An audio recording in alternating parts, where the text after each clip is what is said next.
Thank you. Well, good morning, everyone. My name is Ali Mirzakhalili, Air Quality Division Administrator here. My role this morning is to just welcome you and thank you for your continued, giving us your time and energy and effort in this really complicated and technical, heavy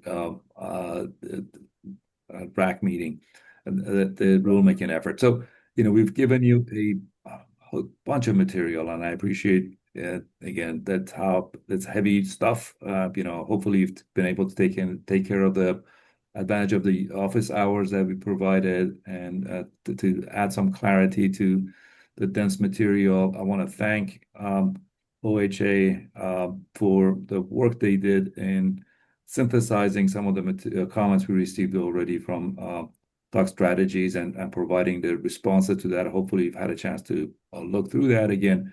There's a lot of material here, and I'm going to hang out here for a while, listen to your conversation and discussion.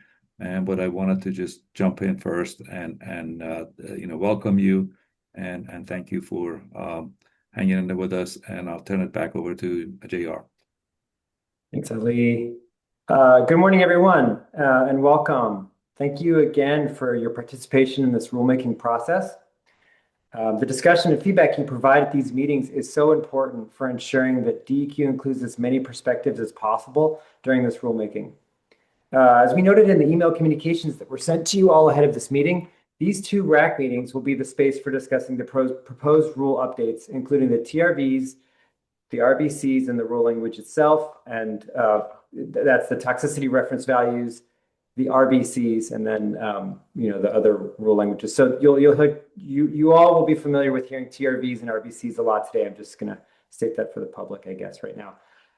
In these emails, we also provided supplemental materials for your review ahead of today's meeting, which was in addition to the extensive materials DEQ and OHA created for the RAC members for these meetings and discussions given the highly technical nature.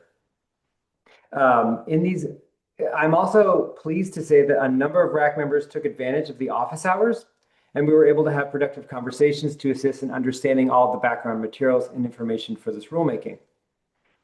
So turning back to today's meeting, I'd like to remind you all that today's meeting will be recorded so that we can post it on the rulemaking website. And today we have both Angela Hessenius and Ben Duncan from Kearns and West here to facilitate the meeting and discussions. One final reminder before I turn it over to Ben is that meetings number 2 and 3 really are opportunities for all the RAC members to provide feedback and have discussions among each other regarding the proposed rules. As we noted in RAC meeting number 1, DEQ and OHA agency staff are here to help facilitate the discussion among RAC members on the proposed rules. This means we will answer clarifying questions and may be able to have some limited technical discussions, but if new technical information is presented, we may need to receive this information in writing to allow adequate time for us to review and respond. With that, I'll now turn it over to Ben. Thanks, JR. Is my sound any better? Much better. Yay. I was having an anxiety attack right there, getting to the place. Well, I'm glad that's working out. So thanks for providing that opening. I'm going to move through some housekeeping, and then we'll jump into our discussion for today. So this is a Zoom webinar, so just orienting you to this platform. Only our panelists will have the ability to speak today. This is a recorded webinar. It will be made available on the Air Toxics website. We have closed captioning available. If that's helpful for your participation, and at the bottom of your screen, you should either see CC for show captions, or you may have to click on more, go to captions, and that can help your participation if needed. Since chat is disabled, so for our panelists, we're not going to be using chat. Q&A also disabled. As a webinar, members of the public can't access that chat, so making sure that the conversations we have are brought into the room. And I'll just make a note that only our panelists are able to interact with each other. So there's really no interaction from the public until the public comment section of our agenda. So members of the public who are attending, you are not listed. You can't be seen or heard by RAC members or by your fellow attendees. So it really is centered and focused on those folks in the room.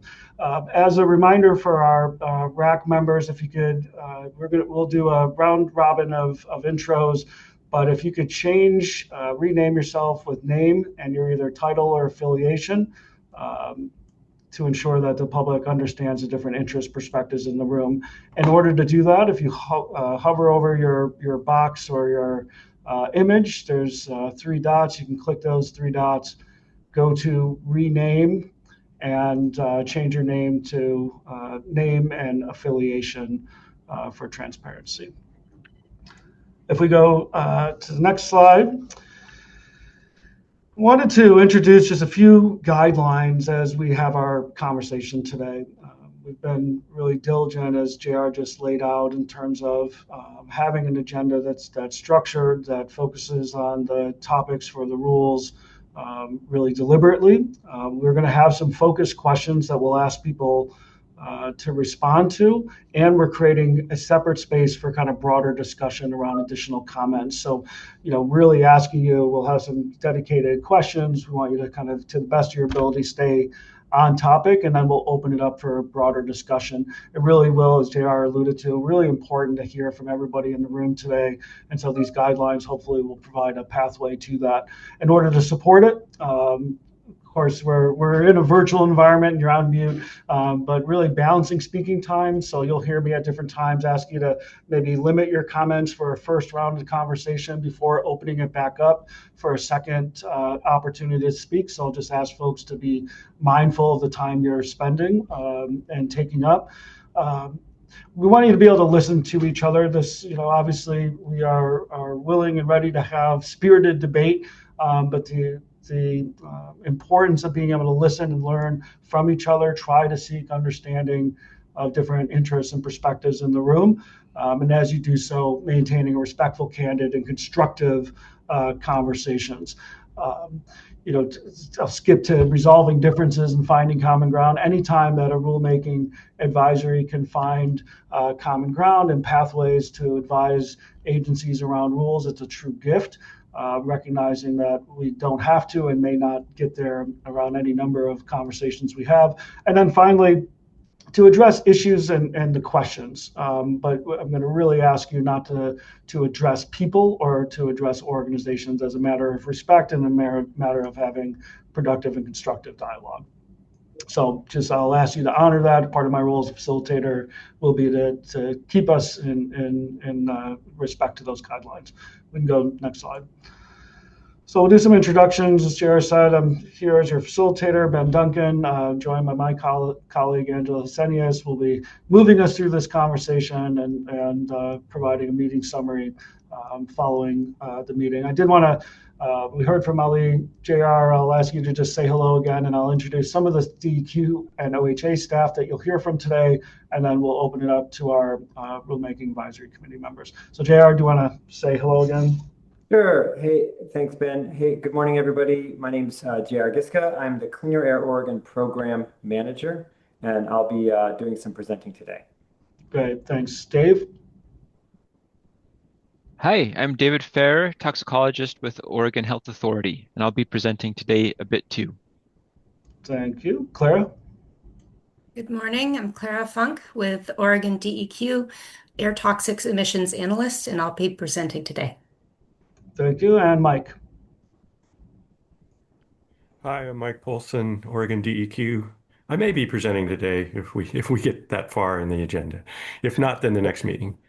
Great, thanks. And good reminder, right? This is kind of a two-part conversation, so we'll be really just relying on kind of the pace of our conversation and discussion today to kind of figure out where we stop and go into the discussion at the next conversation. So let me move through our RAC committee members. Again, if you haven't renamed yourself, although it looks like folks have done a good job, I'll remind you again, and I'll try to go in somewhat alphabetical order, although it doesn't look like. So I'll just go by my screen. So I'm going to start with Kathleen. Hi, yes, good morning, everyone. Kathleen Johnson. I use she, her pronouns. I'm with Washington County Public Health in our Environmental Health Branch. Great, thank you. Patricia?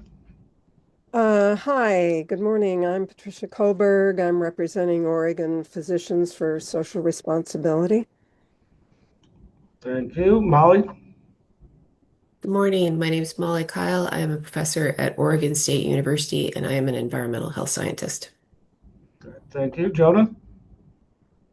Good morning, everybody. My name's Jonas Sanford. I'm Executive Director of the Northwest Environmental Defense Center. Thank you. Crystal? Good morning, everyone. I'm Crystal Weston with Oregon Environmental Council, focusing on environmental health. Thank you. Mary? Good morning, Mary Pivoto. I'm co-executive director, Neighbors for Clean Air. Thank you. Deborah?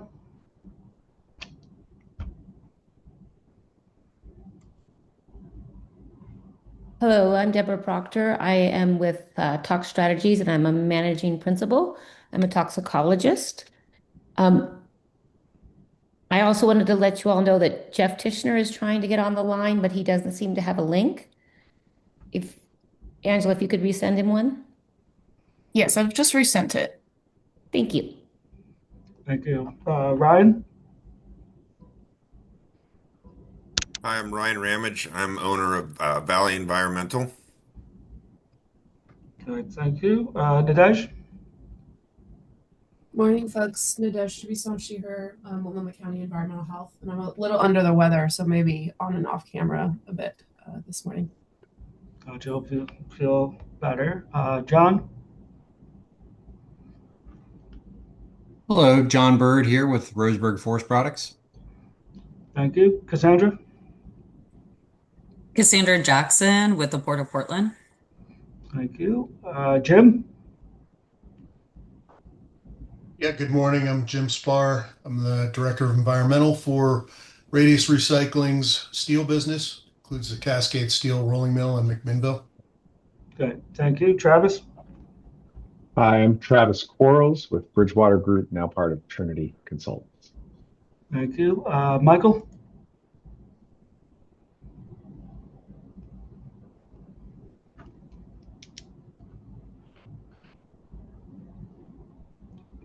We'll keep going. Cheyenne? Good morning, Cheyenne Holiday. I'm the Director of Policy and Advocacy at Verde. Okay, I'm trying to follow my path. Did I miss any RAC members? Oh, Beth, there you are. Hi, Beth Ryder, Trinity Consultants. My focus is air quality. Okay, is that all of our RAC members? I do want to note that that we do have Jeff Titchener has not made it on yet as a panelist, but he is a lawyer with Stoll Reeves, and so maybe we can continue. We can continue, and hopefully Jeff can get his panelist link or can get promoted soon. Good. Well, I'll keep an eye out for that. All right. Well, with that, we'll go to the next slide, and JR, I'm going to pass it back to you.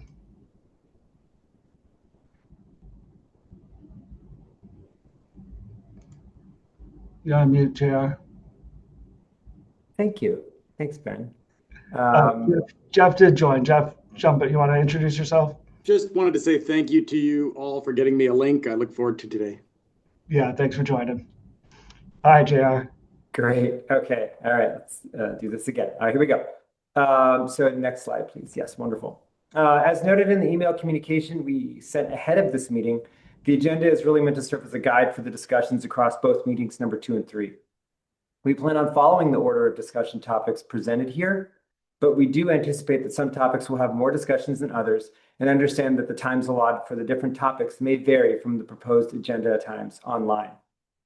The order of discussion topics reflects that of RAC meeting number 1, where we will start with the priority list discussion and then move through the TRV and RBC discussions. We will finish out with discussion on the proposed changes to the rule language. As you may have seen from reviewing the slides ahead of this meeting, there are a number of framing questions to facilitate discussion on specific topics. These questions are really intended to stimulate discussions on the topics and are in no way meant to limit input and information that you would like us to consider.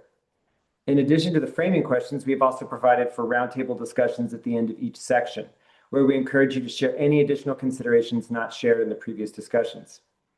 As noted by Ben, for facilitating these discussions and ensuring that each RAC member has an opportunity to make comments, we will start these discussions by offering each member 2 to 3 minutes for their initial comments, and then time permitting, we can circle back to a member that has more information to add to the discussion. Just to note, we have approximately 6 hours for these 2 discussions, so please just keep raising your hand if you've got something to discuss or information to add on a topic. Just noting that if others have had sufficient time. So Ben will be facilitating these discussions, so please keep all of these considerations in mind.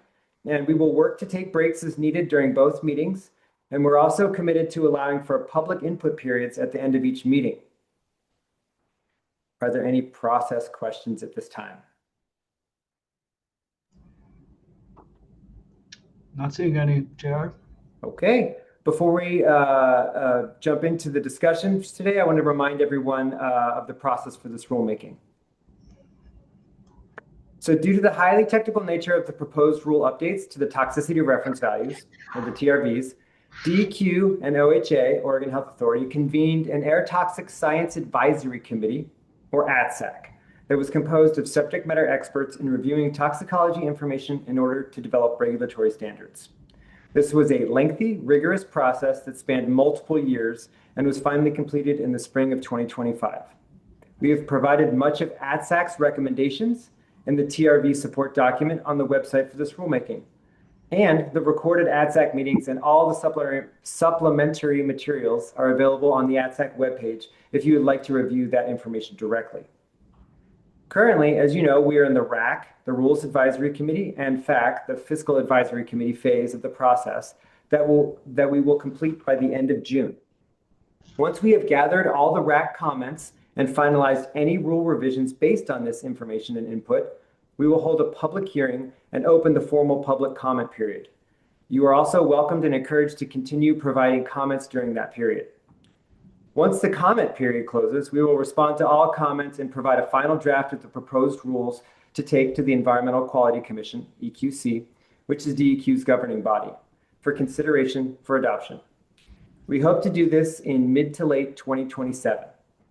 But this week, we are hoping to have productive discussions on the proposed rule updates. So with that, I will turn it over to Clara with our first topic of discussion for today. Thank you, JR. Today, I will present a few slides introducing the priority list and the high-level proposed changes for this rulemaking. This presentation assumes that RAC members had the opportunity to view the video slideshow with greater detail about those changes. In rule, the priority list is Table 1 of Division 247, Health Risk-Based Air Quality Standards for Toxic Air Contaminants. The priority list of toxic air contaminants is a list of chemicals known or suspected to cause harm when inhaled. In addition to the tax with new TRVs, DEQ has 4 primary sources that inform the development of the priority list.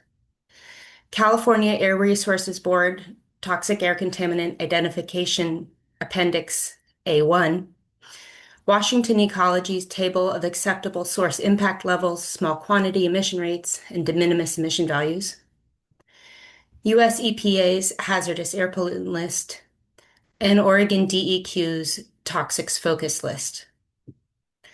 The priority list is used for emissions and air monitoring reporting, assuring that we understand air quality contaminants well beyond the criteria, air pollutants, and hazardous air pollutants of the Federal Clean Air Act. Specifically, the priority list allows DEQ to track and understand emissions across Oregon through the periodic statewide air toxics emissions inventory reporting and as the required reporting list for the Cleaner Air Oregon program, or Division 245. This is a reminder that supplemental resources are available on the DEQ TRV Review and Update Rulemaking webpage. There are 2 resources specific to the priority list: a technical support document that provides explanation on the proposed changes. And we also prepared an appendix workbook to the priority list, which more clearly expands some of the grouping changes we're about to cover.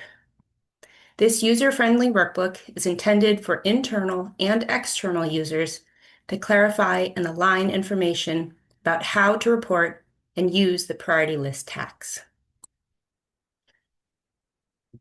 For this update rulemaking, we focus primarily on adding tax that have new TRVs and improvements for clarity and completeness. Proposed changes fall into 3 categories. New TAC additions. The priority list expanded from 606 to 650 tax. This includes 95 new tax and 92 with TRVs. If you're wondering why the math doesn't work, it's due to organizational changes. These include consolidating some chemical groups, especially metals and metalloids, but there are others. Other changes include addition of new group headers that clarify reporting of compounds not individually listed. Finally, we propose some minor structural and formatting changes.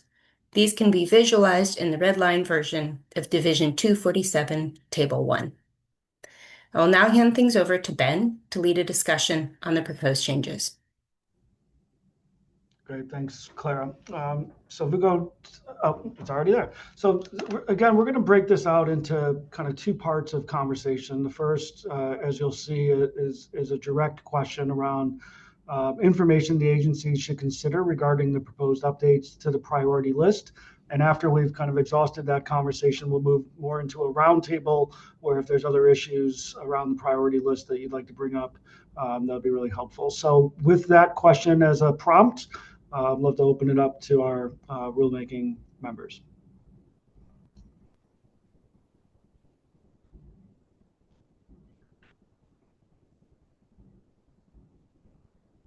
And you can use the raise hand button or just come off mute and we'll bring you into the conversation.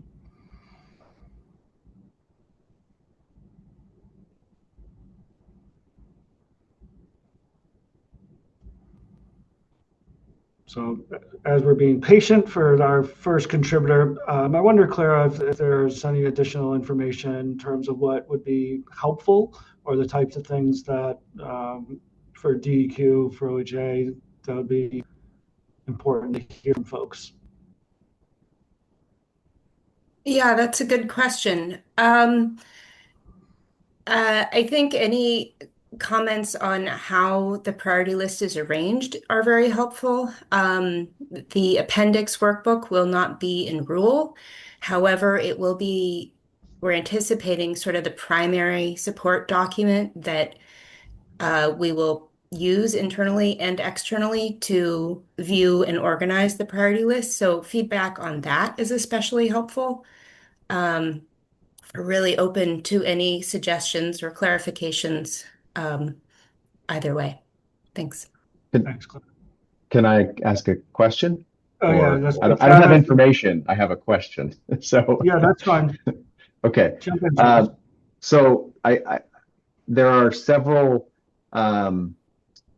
petroleum compound, related things added. Fuel oil number 2, evaporative, diesel vapor, JP4578, kerosene. They're added, but those are not so much chemicals as mixtures of chemicals that typically have been, you look at what are the concentrations of the particular toxics within those. So why was the decision made to add those now as separate things? And then how is that going to work in the inventory and risk assessment stages? Are we doubling up, double counting risk? So that's more of a open up discussion, I guess, but trying to understand how that was approached. That's fair. Those were added because they have TRV information available. So, for example, evaporative fuel oil number 2, there is now a TRV associated with it, such that speciation shouldn't be necessary. That's true for the different jet fuels and kerosene. I think we're open to comments. If Like, there's so, disagreement yeah, there I on mean, sort of yeah, that I nature. guess the question would be, and I have not looked into this in detail to understand what went into all those. So I'm just trying to understand how that relates to what's maybe been assumed for sites in the past. And but I'm curious whether other jurisdictions have done that same approach, or is this something that, we're kind of trying to invent something here? Thanks. So I don't know if there's an additional response, Clara, but Travis, I'll take that as one of the things the agency considers the ways that other jurisdictions have approached these kind of mixed compounds. But Clara, did you have any additional reflection back on Travis's comment or question? No, I believe California has, but we'll look into that. Great. And then, so I see we've got Beth and Crystal. Jeff, you had a hand up, though. Did you want to jump in? Hey, everybody. Can you see me, Ben? Yeah, we got you. I was hoping to make about a minute-long comment, if it's appropriate. That's perfectly appropriate. Thanks. Thanks. And thank you all for this thoughtful rulemaking and the logic that you're undertaking. My comment is going to maybe start at first principles. As you establish a priority list, I hope that this comment is met with respect, is intended with respect. But this program is supposed to provide, according to the rule and the statutory direction, regulatory predictability to businesses and the communities that they're a part of, as well as to enable a program that supports an environment where both businesses and communities can thrive. In my experience since 2018, working with my technical air quality consultant colleagues, it's well understood that the Cleaner Air Oregon program is the most restrictive and technically challenging air regulatory program in the entire country. And it starts with the priority list and the work that you're putting into identify more and more and more pollutants for potential consideration. But since the Cleaner Air Oregon program's adoption in 2018, DEQ has been able to take just a handful of existing facilities through the program to completion. And of those sources, some are still stuck for years at the very first step to inventory emissions because we're looking at so many different compounds and chemistries. At least 3 of those few that were taken through the program to their entirety at this point have shut down and no longer operate in Oregon at all. We have more than 300 existing facilities left to assess in this state. At the current pace, that will take decades. So at this stage, I'm concerned that the Cleaner Air Oregon program is too complex to administer. I certainly found all of the various materials in support of this rulemaking extraordinarily complicated, as you've indicated. And rather than making this process more efficient and predictable, this rulemaking will make this program even more burdensome and challenging to understand. So I would just encourage us to frame this rulemaking against those statutory and regulatory requirements, and also to leave you with one thought. As you consider proposing rule amendments here, both to the priority list, as well as to, I shouldn't say both, but as well as to the TRVs and RBCs, what Division 247, Section 43 vests in DEQ is substantial discretion to do what is appropriate. And I think all I'm encouraging us to do is when we evaluate what is appropriate, that we think about this program's implementability. So thank you very much for allowing me to make that comment about the priority list. I felt like it was a kind of foundational comment just as this priority list discussion. Good, thanks, Jeff. And Jeff, can I have you go and rename yourself? You hover over with the affiliation, just for the public to know the interests that are speaking. So if Certainly. you hover over, yep, thank you. Let's Where go.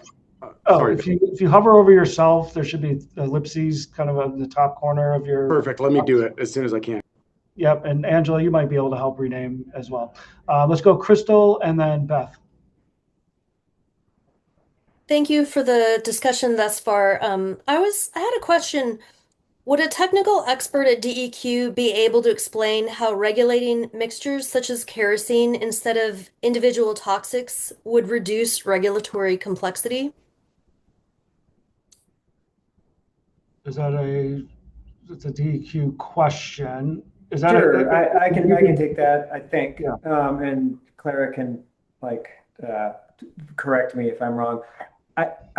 What I believe, and to Travis's point earlier, I believe that these are weighted averages of the tax that they took for these. So the idea would be that they've consolidated the mixtures that they've were used in the past to develop, use individual tax from those and have combined those to make one TRV from those weighted toxicity averages. So, I mean, the consolidation would be a way to make it more efficient and less tracking of different percentages for each of the specific chemicals. Now, that's to say, if there's information provided during a risk assessment that says, gosh, this is really different concentrations for our, kerosene, jet fuel, whatever the compound is, than was used in the assumptions for developing this TRV, we would definitely be able to talk about that. And I think there's room in the risk assessment to have that sort of level of resolution and latitude to make sure we're representing what's actually being emitted. But yeah, hopefully that answers your question, Crystal. And Yeah, Clara, if there's thanks so anything. much. Okay, anything to add, Clara? You're good? Crystal, you're good? Okay. Thank you. I think, Beth, you had your hand up first, so I'll go Beth and then Patricia. Thanks.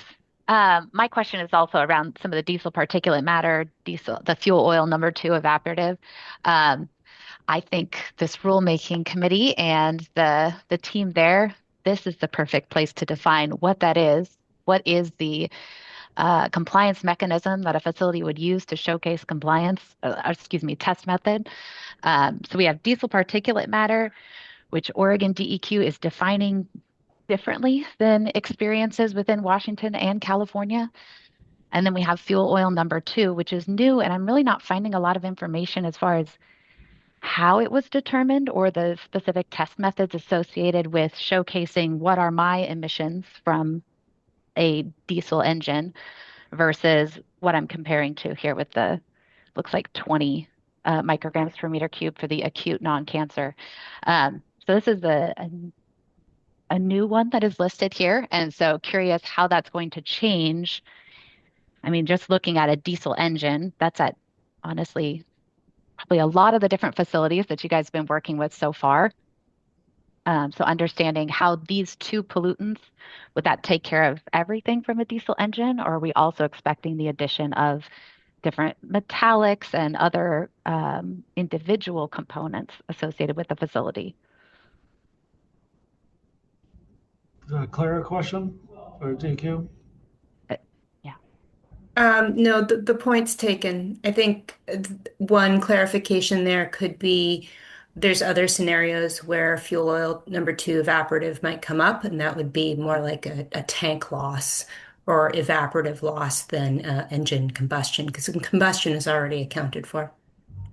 So the fuel oil number 2 is not related to combustion? Evaporative one? Okay, that's good to understand. And thank you. If somebody else wants to step in. I'll pause for a second. Otherwise, Patricia, jump in.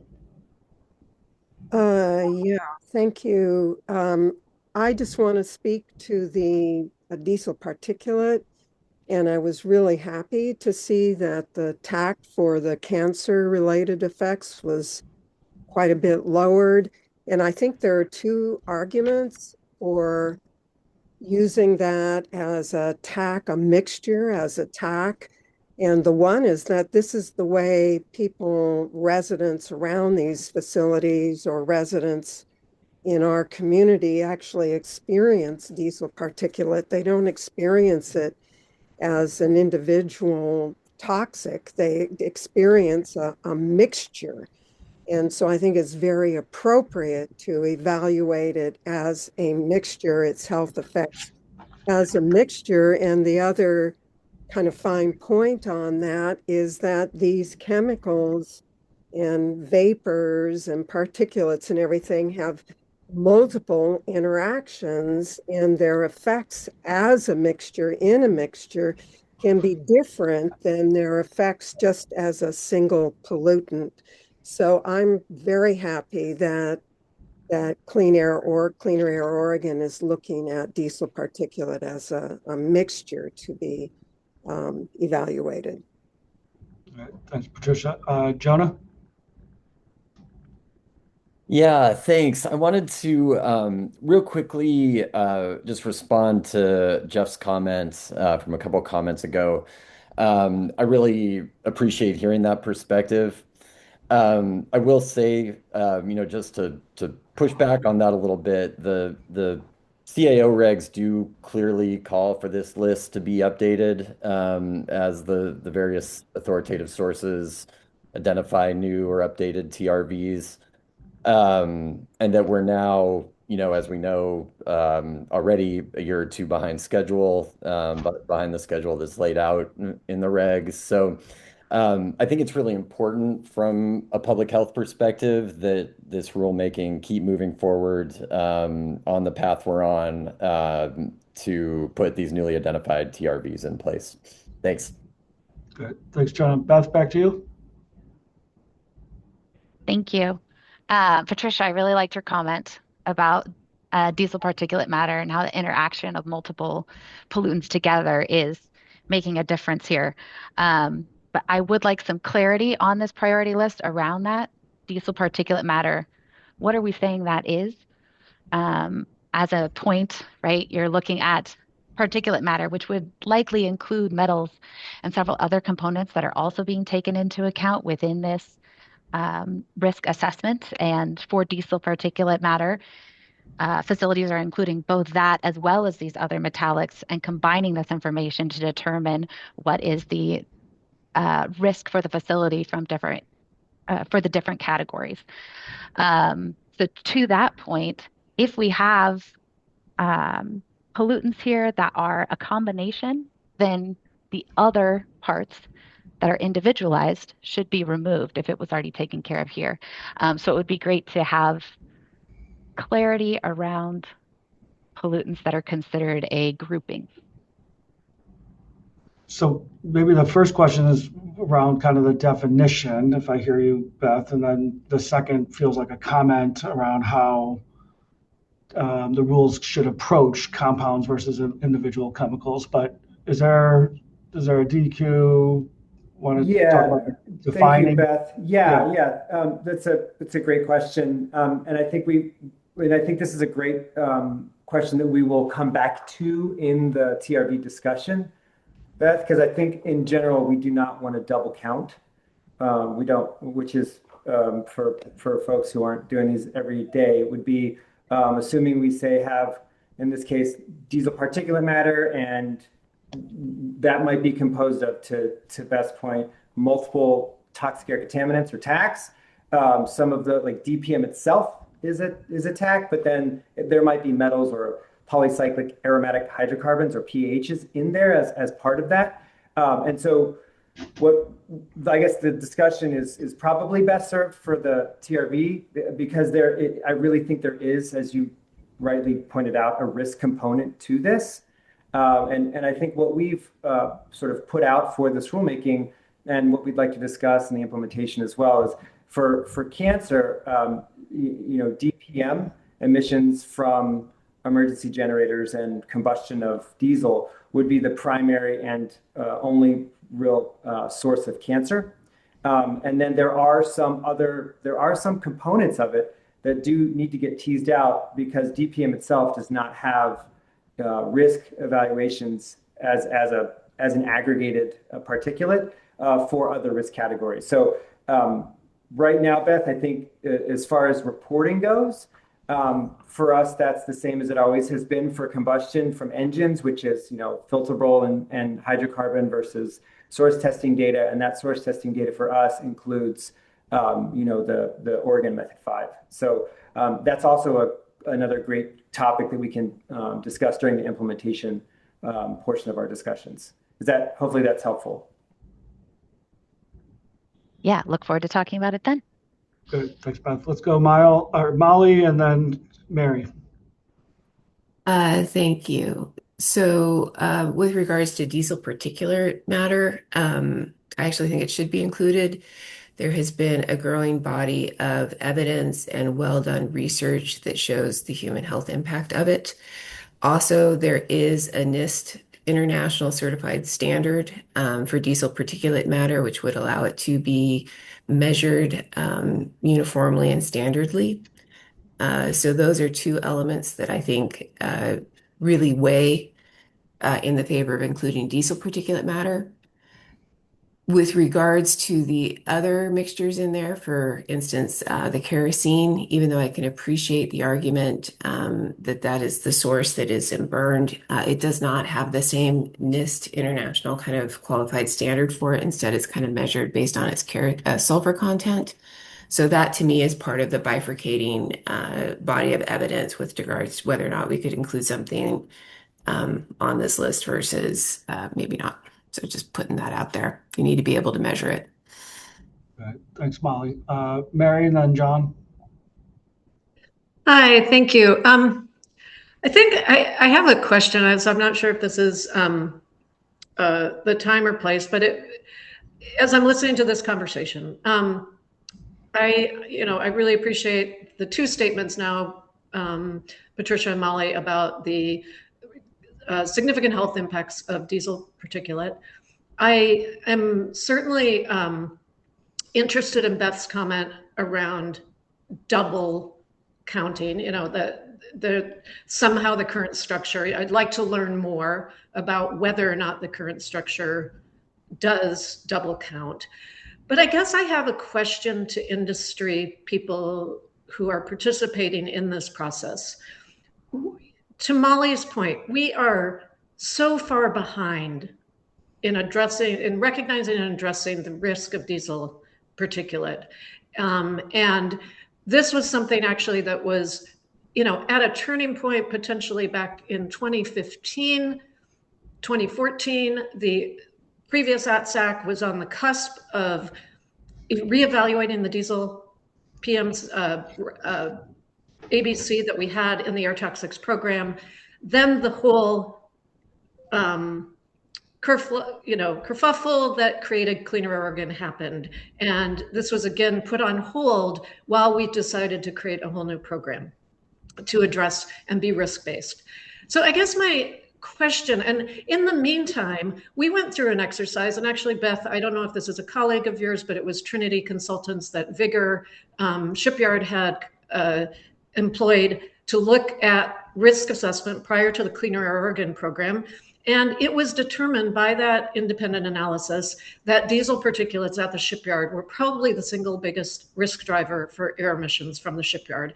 And so the shipyard took action to change out, all the equipment that's used on the shipyard, as well as to address the marine idling of ships that were in for repair.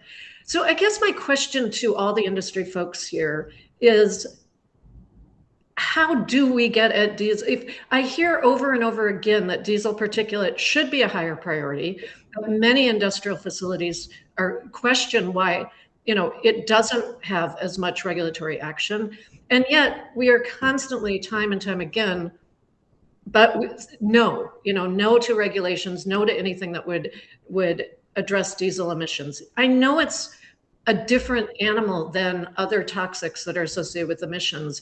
But I guess as industry moves forward and questions some of the diesel particulate elements of this, I guess what I'd love to hear is not just the no, but then the how. If we all agree that diesel is probably one of our most significant toxics in our communities that is causing human health risk. So I'd just like to leave that, because I would really, really like to hear from industry. I have worked with industry who have said it should be a higher priority, who have actually taken action to address it within their facilities. And I just would wonder, what would a program look like from industry to address diesel emissions? Good. Thanks, Mary. So I won't put, you've introduced the question broadly. I think we've heard a little bit from industry around some of the complexities of looking at PM as a compound, but I'll let folks come in and discuss it as they like. John, jump in. Yeah, so I guess this may be a good segue. So talking about the diesel particulate matter, TRV. So the proposed TRV is being lowered 97%. So what's the real world impact of lowering the TRV for stationary sources? We're not talking about mobile sources here. This is a stationary source program. Looking at the 2020 air toxic inventory for Oregon's triennial air toxics, there's around only 10 tons of DPM in the entire inventory for all the stationary sources. So to me, looking at that, other states, when natural gas pipelines get low pressure, you start burning diesel. That's not the case in Oregon. So to me, the vast majority of what we're talking about here is just emergency engines in Oregon. Emergency engines, stationary source emergency engines. So where do we use these engines? What's going on here in industrial facilities? We use diesel fired engines in rural areas when there's not adequate city water to provide fire protection. Okay. So industrial facilities need backup power source with a high torque, and diesel engines are the most reliable engines for fire protection applications. Period. Reliability during a fire emergency saves lives. Okay. So that's why we use them. And I'm trying not to get emotional, but that's the case. I mean, with the diesel fire engines are for saving lives. That's why they're out there.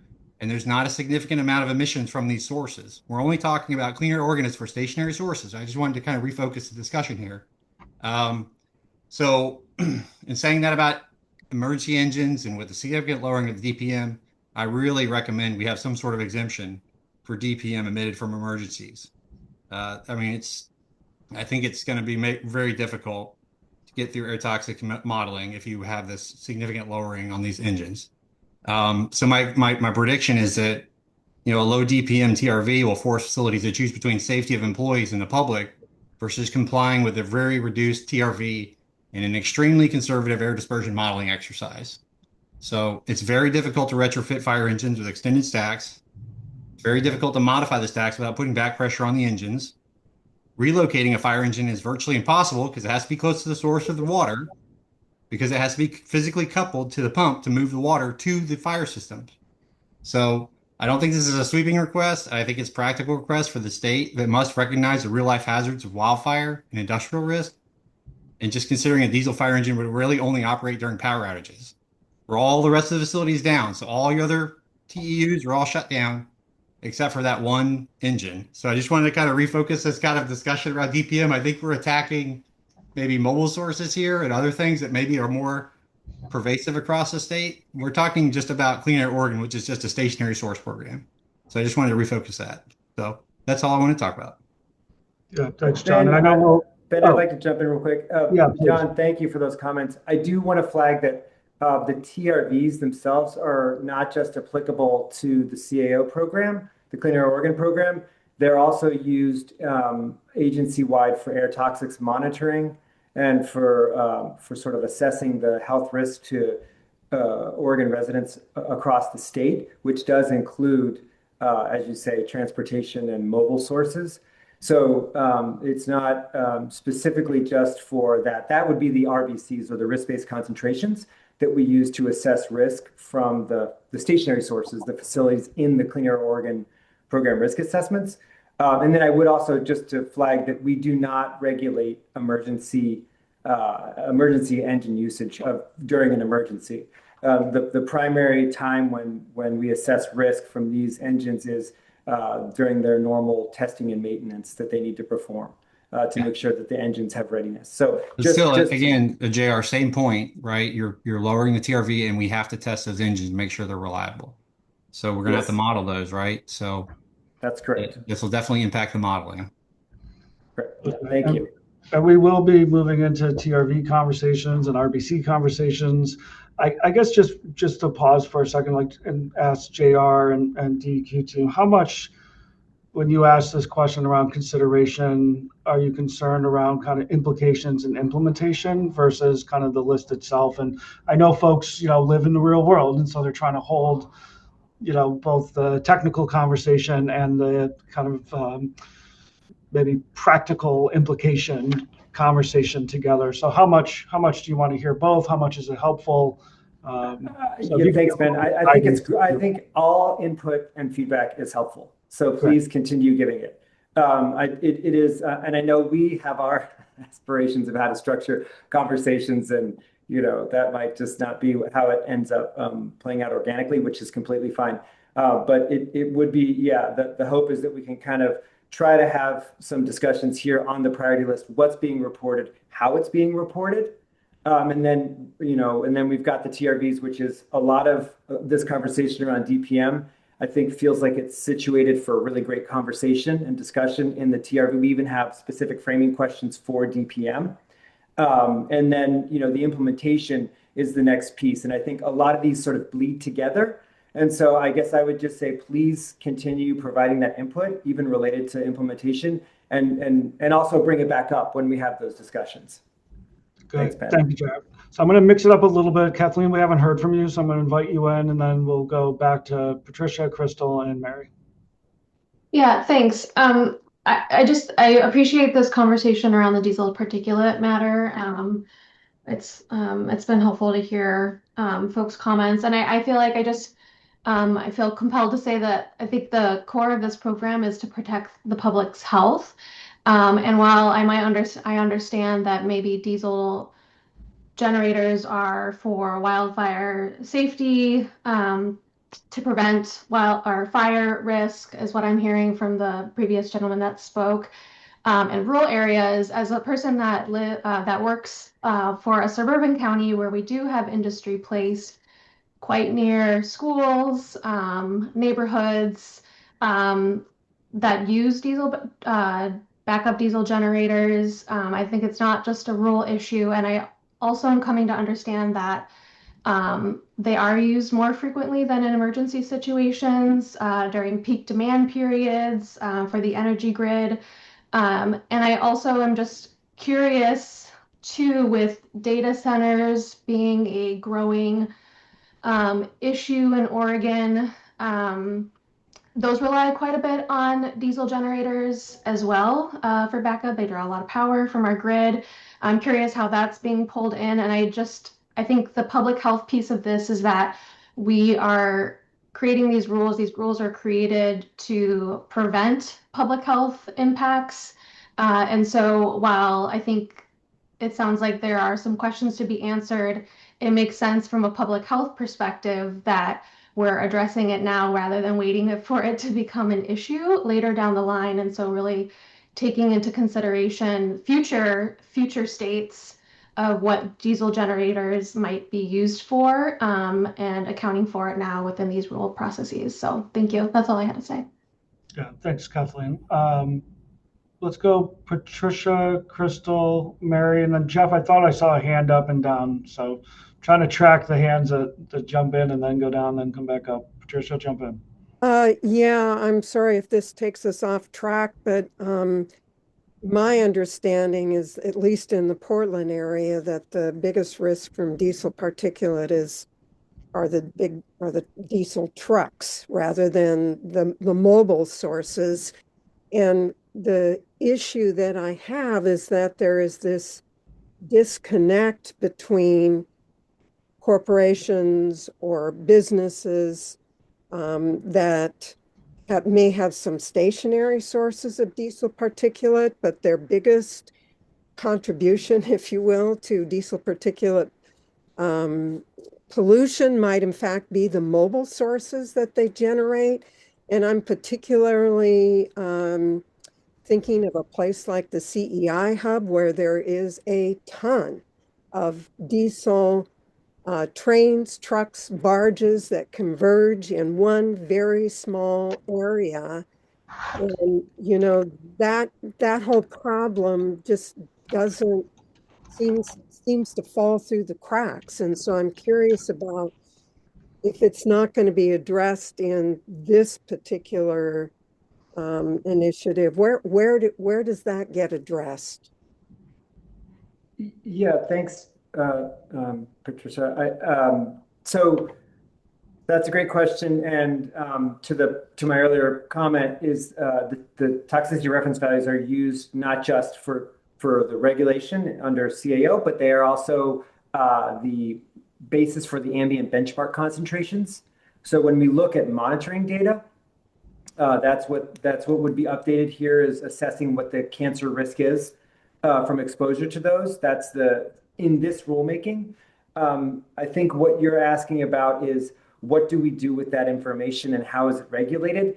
That's a larger question. Maybe we can address that in the implementation portion. But again, to the point earlier, the only regulatory capacity that these values will serve currently is in the Cleaner Air Oregon program as the basis for the risk-based concentrations for the stationary sources themselves.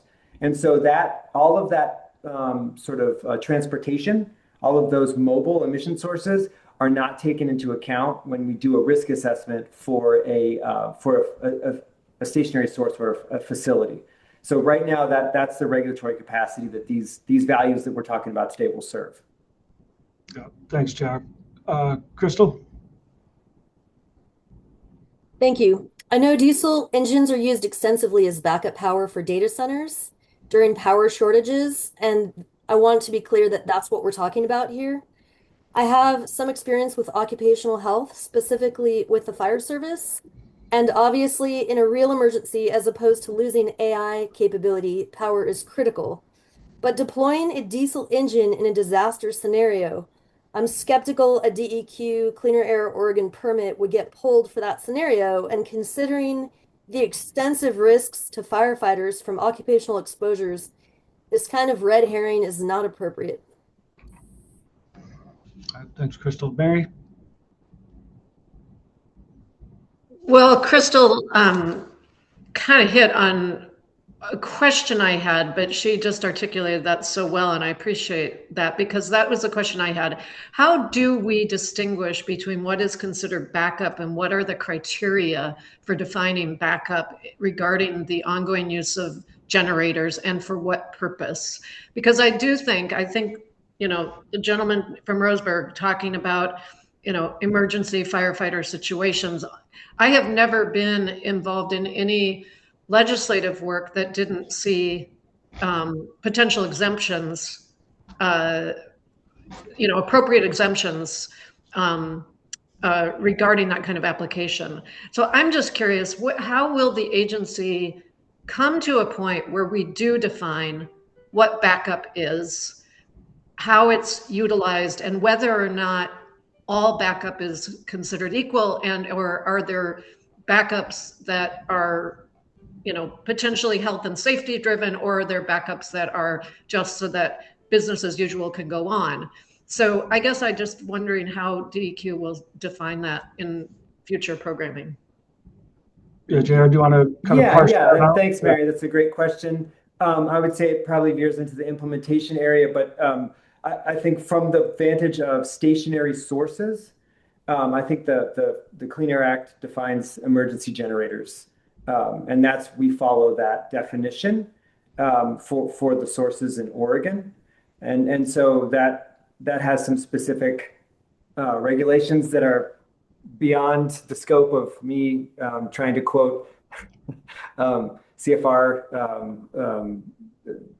lines and language during a rulemaking. Happy to follow up on that with all the RAC members here as well. But what it really means is they have a limited number of hours they can operate per year, specifically for testing and readiness and maintenance. And so that's what, in a stationary source permit, that's what DEQ regulates. And, for specific water treatment facility or a drinking water facility, usually that's a smaller number of engines. For us, and for the risk assessments, it's a little more of a contributor in data centers where you have 45, 80, 150 very large emergency engines that have to be tested like once a month or in different scenarios. So for us, that's what we regulate, and we do not currently regulate emergency hours, which is defined as an interruption to their public utility electricity. And then the other piece, Mary, I think that I heard you ask about was kind of emergency exemptions for emergencies. JR, do you want to just clarify that? Yeah, that's in rule again for that. And then, as far as other sources that might be related to things that aren't regulated by a permit, that is, I can't speak to that right now. Okay, thanks.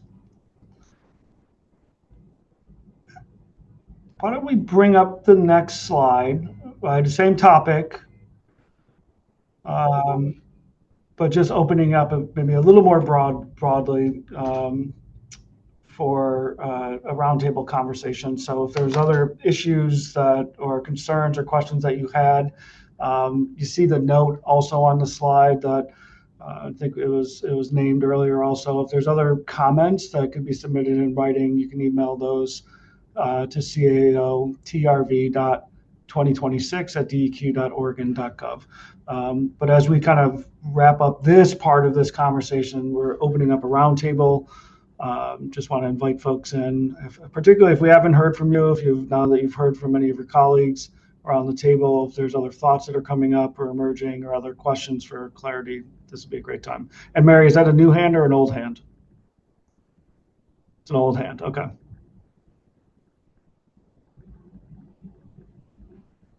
So I think particularly if we haven't heard from you, I'd love to hear just either general thoughts, overarching reflections, additional comments, or issues that maybe haven't been raised as of yet.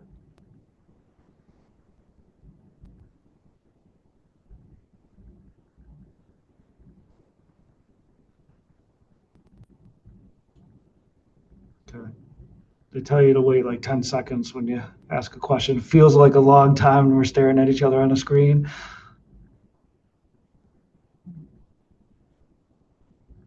Okay. I'll do a last call for any priority list last comments.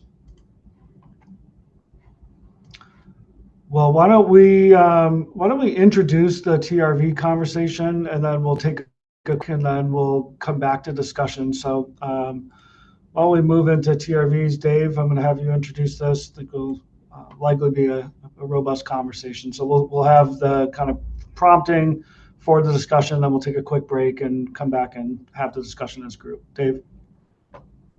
Great.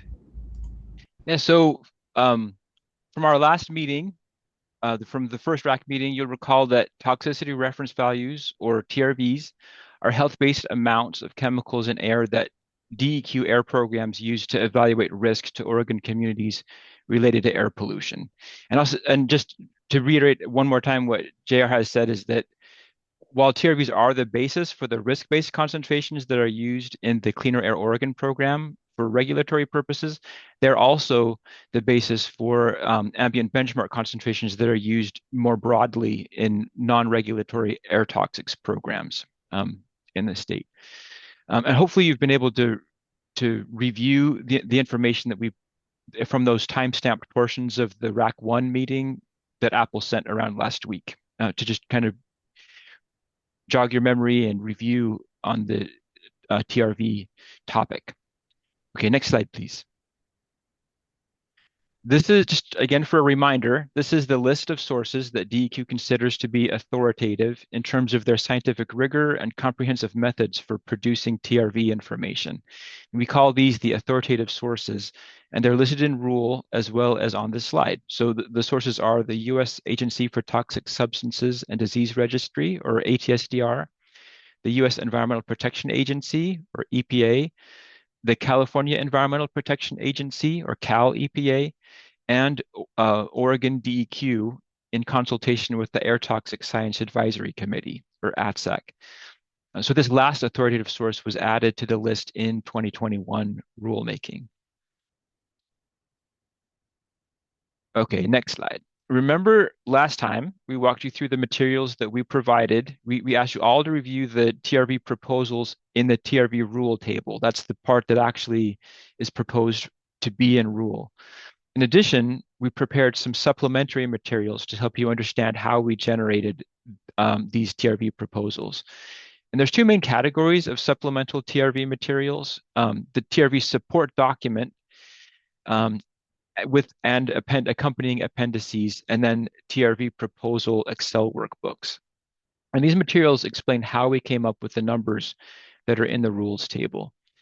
In addition to our earlier supplemental material, We also provided access to a letter that OBI sent to DEQ on October 14th, 2020, with its accompanying technical memo from Tox Strategies, which is a toxicology consulting firm that OBI hired. And Deb Proctor is here actually from Tox Strategies in this meeting. This memo contained technical feedback on some of the TRVs that we proposed to the RAC. The other additional supplemental item since the last RAC meeting posted to the website on April 30th was OHA's written response to the October 14th Tox Strategies technical memo. So hopefully you've had time to review those rules tables and as much of the supplemental materials as you needed since January and are now ready to share your thoughts with us. So I think the idea is that I'm ready to move on to discussion, and so maybe this is where we're taking a break before we do that. Yeah, why don't we take 7 minutes, get up, stretch, walk around. We'll come back at 10:15 and jump right into the discussion. So we'll see you in 7 minutes. Sounds Thanks. good.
All right, I'm going to welcome folks back.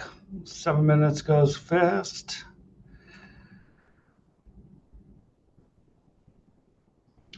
So if RAC members can either pop on screen or give a thumbs up or some sort of indication that you're back, we'll keep going. If we go next slide, thanks Dave for introducing the topic. We have several kind of sets of questions, and then just as we did in the last section, we'll have a kind of open-ended round robin discussion. So the first set of questions go in any particular order, and just as you all did last time, just bring in the issues that are coming up for you. So the first set around the TRVs is the information the agency should consider regarding the ATSAC's recommendations to the agencies for setting the TRVs, and or how OHA implemented ATSAC guidance in the setting of the TRVs. So as we did, I'll just open it up for discussion.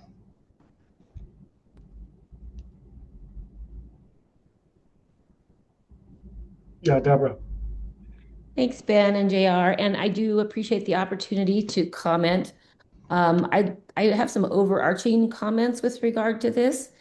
There are some chemicals in TRVs for which I think OHA, in consultation with ATSAC, as the authoritative source, should do a deeper dive on the TRVs, which are chemicals that are high priorities to Oregon stakeholders.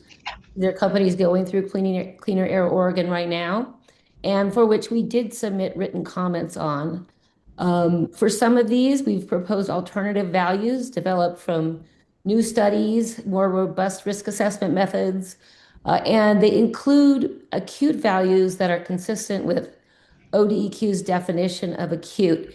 And the chemicals I really specifically wanted to focus on are the acute standard for nickel, the acute standard for lead, both the acute and chronic non-cancer values for phosgene, and the TRVs for arsenic.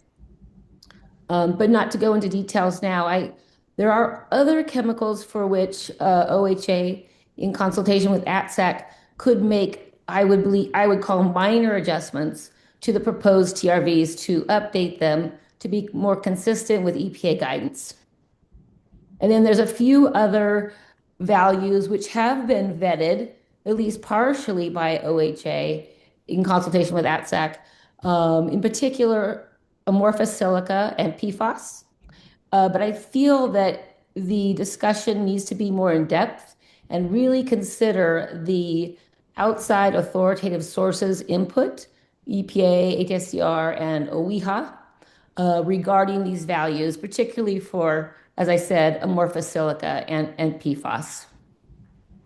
I do understand that doing like in-depth review is extremely time consuming and stresses the resources of OHA. However, for these chemicals, they are of priority for Oregon businesses. And I feel that a more thorough vetting could either be done outside of the current rulemaking to keep the process moving faster, and I do recognize that there are practical constraints. So I'll let you all respond without getting into a lot of more specific details on these chemicals. Yeah, thanks, Deborah. And we'll have, you've alluded to some of the other discussion prompts that you may want to revisit as we go through the conversation. Not seeing any DEQ popping off, so off mute. So let's keep moving. And I do think we'll come back to some of the points you made.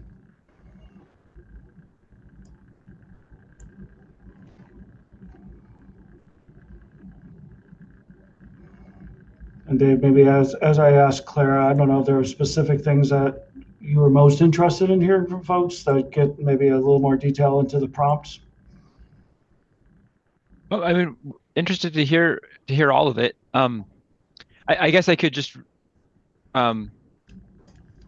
reiterate. We did respond to many of the chemical specific concerns and comments from from talk strategies at OBI in that written response. So just I can maybe drop in the chat where that's located.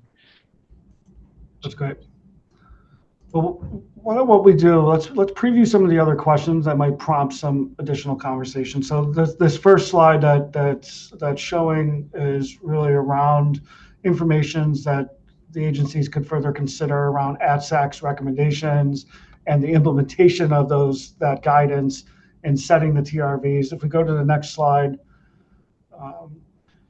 there's a particular, hopefully folks had the chance to both read the initial memo and OHA's response to the Talk Strategies technical memo. So we would like to open up some conversations there. And then the third, just to give you a preview, if you go to the next slide, is really around OHA's overall process for updating TRVs. TRVs where DEQ is the authoritative source, again, in consultation with the ATSAC, and then some specific TRVs. I guess I'll try methylnaphthalene. Is that all right? And DPM as we've talked about earlier. So just giving you a preview, if you go back up, Angela, to the previous slide, maybe we can just move into that conversation around the response to the technical memo. And I don't know, Deborah, if you wanted to say anything else just at a starting point. Happy to. Yeah, sure. Yeah, I do really appreciate the work that went into responding to the comments. I do have some follow-up thoughts that I'd like to talk to the entire RAC about, which is what JR encouraged me to do during office hours last week. So I think that in many cases, we can use more advanced science, more advanced approaches to get to health protective values that are, more refined. Many of the TRVs are adopted from sources which are quite dated, and in other cases, there are ways to use better science potentially, especially to get to an acute value, because I understand the time adjustments for acute values, but everyone should understand that acute TRVs are not defined as the same time period as the acute values set by ATSDR and OEHA, and even EPA has some values, not a lot, but there is science for some chemicals that would allow us to do a really better job of getting to a 24-hour acute value in a manner that I think is similar to the review that was done for manganese, where we made a proposal, the ATSAC vetted it, and as a result, a better acute value was developed. It wasn't what exactly I suggested, but that's entirely fine because that's part of the scientific discussion. Awesome. Good. Thank you, Deborah.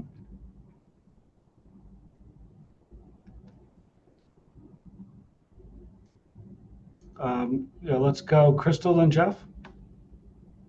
Yeah, thank you. I just want to point out that this process has already been extensively delayed.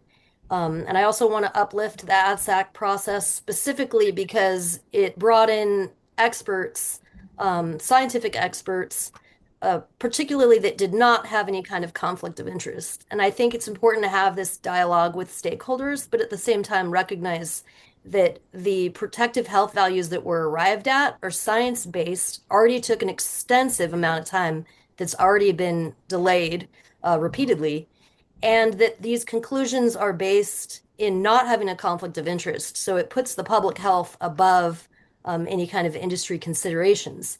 And I also have a lot of faith in our industry in Oregon that they will be able to innovate and account for those health risks in their daily operations. And so I just want to show appreciation to all the work that went into the ATSAC process and emphasize my support for the findings. Okay, thanks, Crystal. Dave, did you want to just jump in for some clarification? Yeah, really quick, just because Deb brought up a couple of terms that a lot of RAC members may not be familiar with, like averaging time, especially around the acute TRVs. And so just a reminder that It's possible for each chemical that's regulated to have up to three different TRVs. One is for cancer, one is for chronic exposure that is about non-cancer health effects, and one is for acute.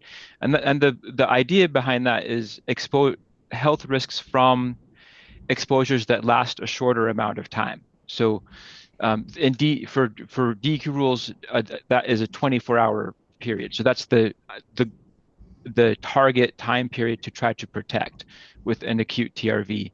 And when Deb talked about averaging times, what that means is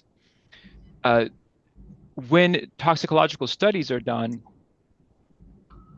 most of the researchers who are doing that work aren't thinking ahead to like what specific different jurisdictions target time windows are, right? So it's not very common for someone to do like an experiment that is like exactly 24 hours. So what that means is that the agencies that use the information from those research studies have to do a little bit of extrapolating from what was done in the research setting to the real world situation we're trying to protect against. So there's always a little bit of uncertainty in how that extrapolation happens.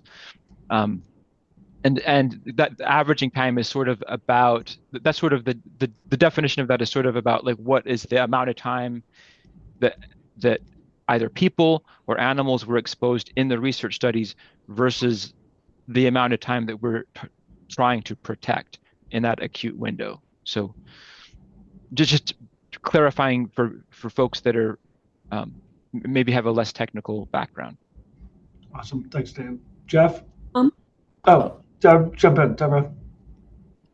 All right, thank you. I just wanted to respond, and I really do appreciate David's comment. First off, my objective is for ATSAC and the authoritative sources, OHA, to all be in agreement about what makes the most sense scientifically to protect health in Oregon. And David teed up a opportunity for me to discuss an example.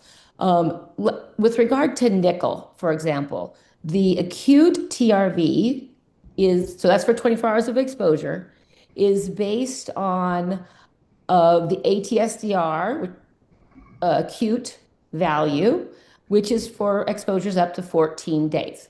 However, ATSDR has withdrawn the nickel toxicological profile since it was used as a basis of the TRV, because according to their website, they're checking calculations.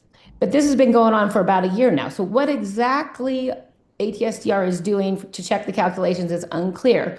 But regardless, when I took a look at the toxicological profile before it had been pulled, I recognized that there was one study that ATSDR reported on that did exactly as David alluded to. They did a test for 24-hour exposures, and they specifically did it to set 24-hour guidelines for nickel that are health protective. And that study is Buxton et al. 2021. It is a very high quality study. It's a guideline study. It was conducted under good laboratory practice, which is a term that toxicologists use for making sure that all the quality requirements are met. And it is for an endpoint of immune toxicity, which is the basis of the California OWIHA acute REL. And there is clearly evidence in the literature and when ATSDR reviewed that immune effects are more sensitive than respiratory effects, which was the basis of their original value. So what we did, and we can talk about the science in detail, but it's probably a bit much, but this study offers all of the information that's needed to do a current 24-hour toxicity criteria. I also presented this at the Society of Toxicology in March and received positive feedback. We submitted the poster presentation to OHA because we would like discussion on this opportunity. And we believe that, let's vet the science with ATSAC and see if this is a preferable way to go about setting an acute value, especially given the added uncertainty of ATSDR having withdrawn their acute value. Again, though, their value is for longer exposures than the ODEQ, OHA definition that they use for Cleaner Air Oregon of 24 hours. If that's not clear, feel free to, I'm happy to address questions. Great. Thank you, Deborah. Jeff, you had a hand up and then a down.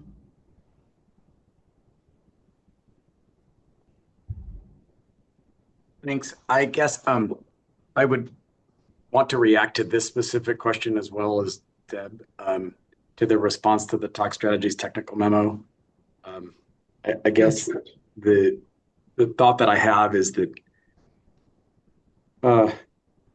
generically, we appreciate that there's been a great deal of development of work between ADSAC, OHA, and DEQ. And in that sense, the pace of this is frustrating to some stakeholders. On behalf of the regulated community, I would say that we're concerned that the pace of the discussion about the proposals being developed is rushed at some level. What we would like to do is to see DEQ and OHA slow the pace down to allow for a more careful, thoughtful evaluation and review of science behind certain proposed TRVs, starting with the list of toxic air contaminants that are of the greatest concern from an implementability standpoint. Just because I work with the regulated community does not believe, in no way means that I have a black hat or think that we should be emitting more toxics than supports public health. Rather, I think that for the toxic air contaminants of greatest concern vis-a-vis implementability of this program, we need to make certain that the science is as up to date and current and correct as possible. And to that end, I would encourage OHA to work with DEQ in consultation with the ADSAC to serve as the authoritative source for those priority chemicals. That is, what is a priority chemical? In my view, a priority chemical is the chemical for which a change in a TRV or a new TRV could make extraordinarily meaningful impact on the business community as well as the Oregon communities in which we live. So for those chemistries, I think we need to be as careful as we can and to consider all of the science that's available and evaluate which of the science is the best. What I've heard from OHA and DEQ is that they don't have resources to do a robust investigation of each chemistry, a la manganese. But for those chemistries that we believe are going to be most impactful to the business community, that is an absolute imperative. We see that the OHA response to the Talk Strategies memo identified more than half of the chemistries as requiring changes to the proposed TRVs. That is extraordinarily thoughtful work. It was work that was extremely appreciated. But what I'm trying to say directly is the agencies decided once sufficient light had been presented to certain proposed TRVs that they were not correct, or they needed to change, or they did not reflect current science or the best available science.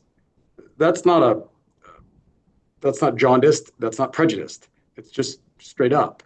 And so to the extent that DEQ is proposing new TRVs based on OHA's response to Talk Strategies technical memo, in my view, that reflects the need to take a closer look at what's being proposed.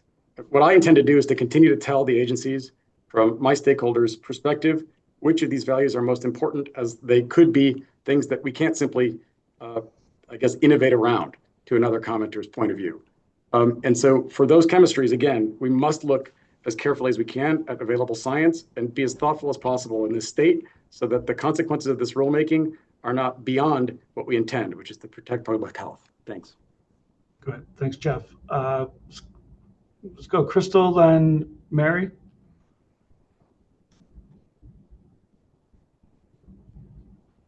I think Mary had her hand up first.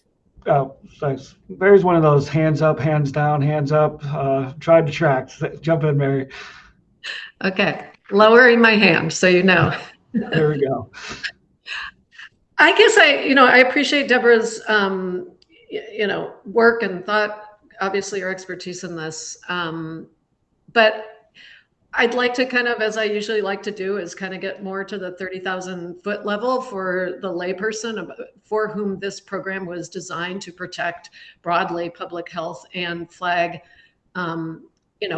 those risks that should be high priority, that had been historically missed in the DEQ's air toxics program, to great peril for communities.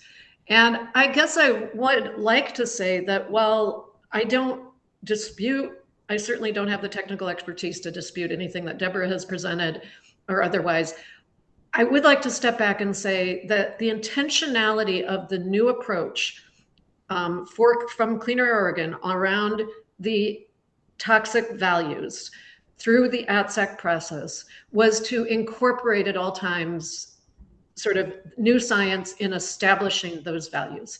But at any given time, we're going to have to call it and we're going to have to bake it in. But I can imagine then that the industry folks would share the same level of frustration that we have shared, that community has shared, as frankly, the diesel particulate standard has not been addressed for over 15 years of solid evidence and science behind it, and not incorporated into Oregon's air program, the newest and latest science.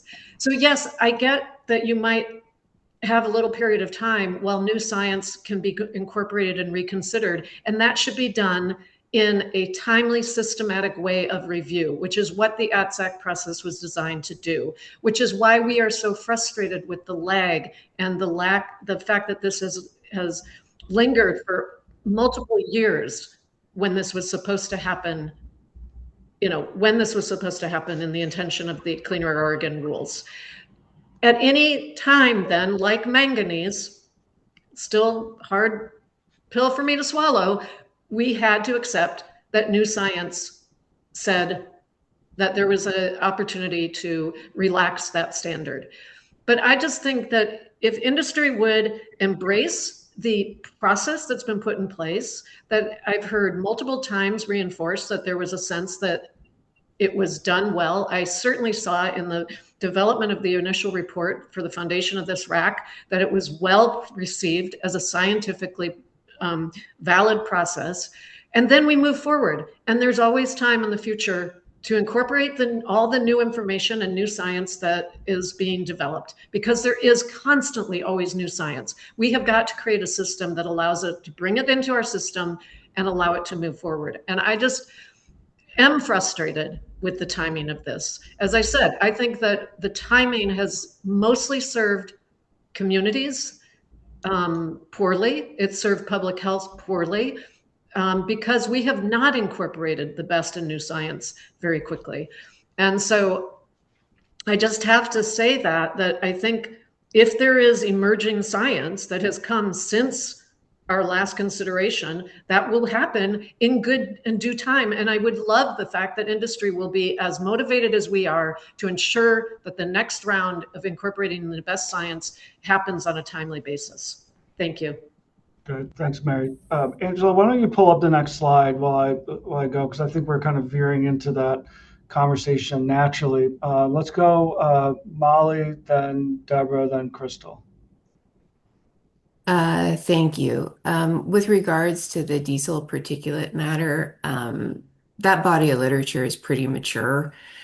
Back in the 1988 is when NIOSH used it, the literature to establish an occupational carcinogen. CARB in California promulgated theirs. I think it was like in the late 90s. So for me, the literature around diesel particulate matter, including the development of a NIST standard to be able to measure it, has been around for a sufficient period of time that it should be considered. Okay. Thank you, Molly. Deborah, then Crystal. So I would like to say that I agree with Molly and I agree with Mary. However, let me just put it in a little bit of frame for you. A very large number of new TRVs were released, and ATSAC reviewed them. However, the scientific community and the stakeholders in Oregon didn't have an opportunity to interact with ATSAC as part of that review. So we really have kind of been silenced at this point with regard to providing information that ATSAC might want to consider. Also, I want to point out that TRVs are not like the guidance values that most state agencies, ATSDR set. They are rules, they are standards that are inflexible, and they can be modified somewhat in the RBC process. But if years could go by, right, before the next opportunity to comment on the scientific underpinnings of the TRVs exist in the current structure we're in. If there was an opportunity to discuss with ATSAC scientific ideas from outside, I would have loved that opportunity, but that didn't happen. So my only way to comment is to try insert my ideas, be it by sending in comments during these RAC meetings, and then I guess also after the rule is posted for public comment. But at that point, it seems like the train has left the station by considerable degree. So I just wanted to give everybody the perspective. And I do really just want to improve the science. With regard to diesel particulate matter, I'm not arguing with Molly at all. I didn't offer any comments with regard to diesel particulate matter.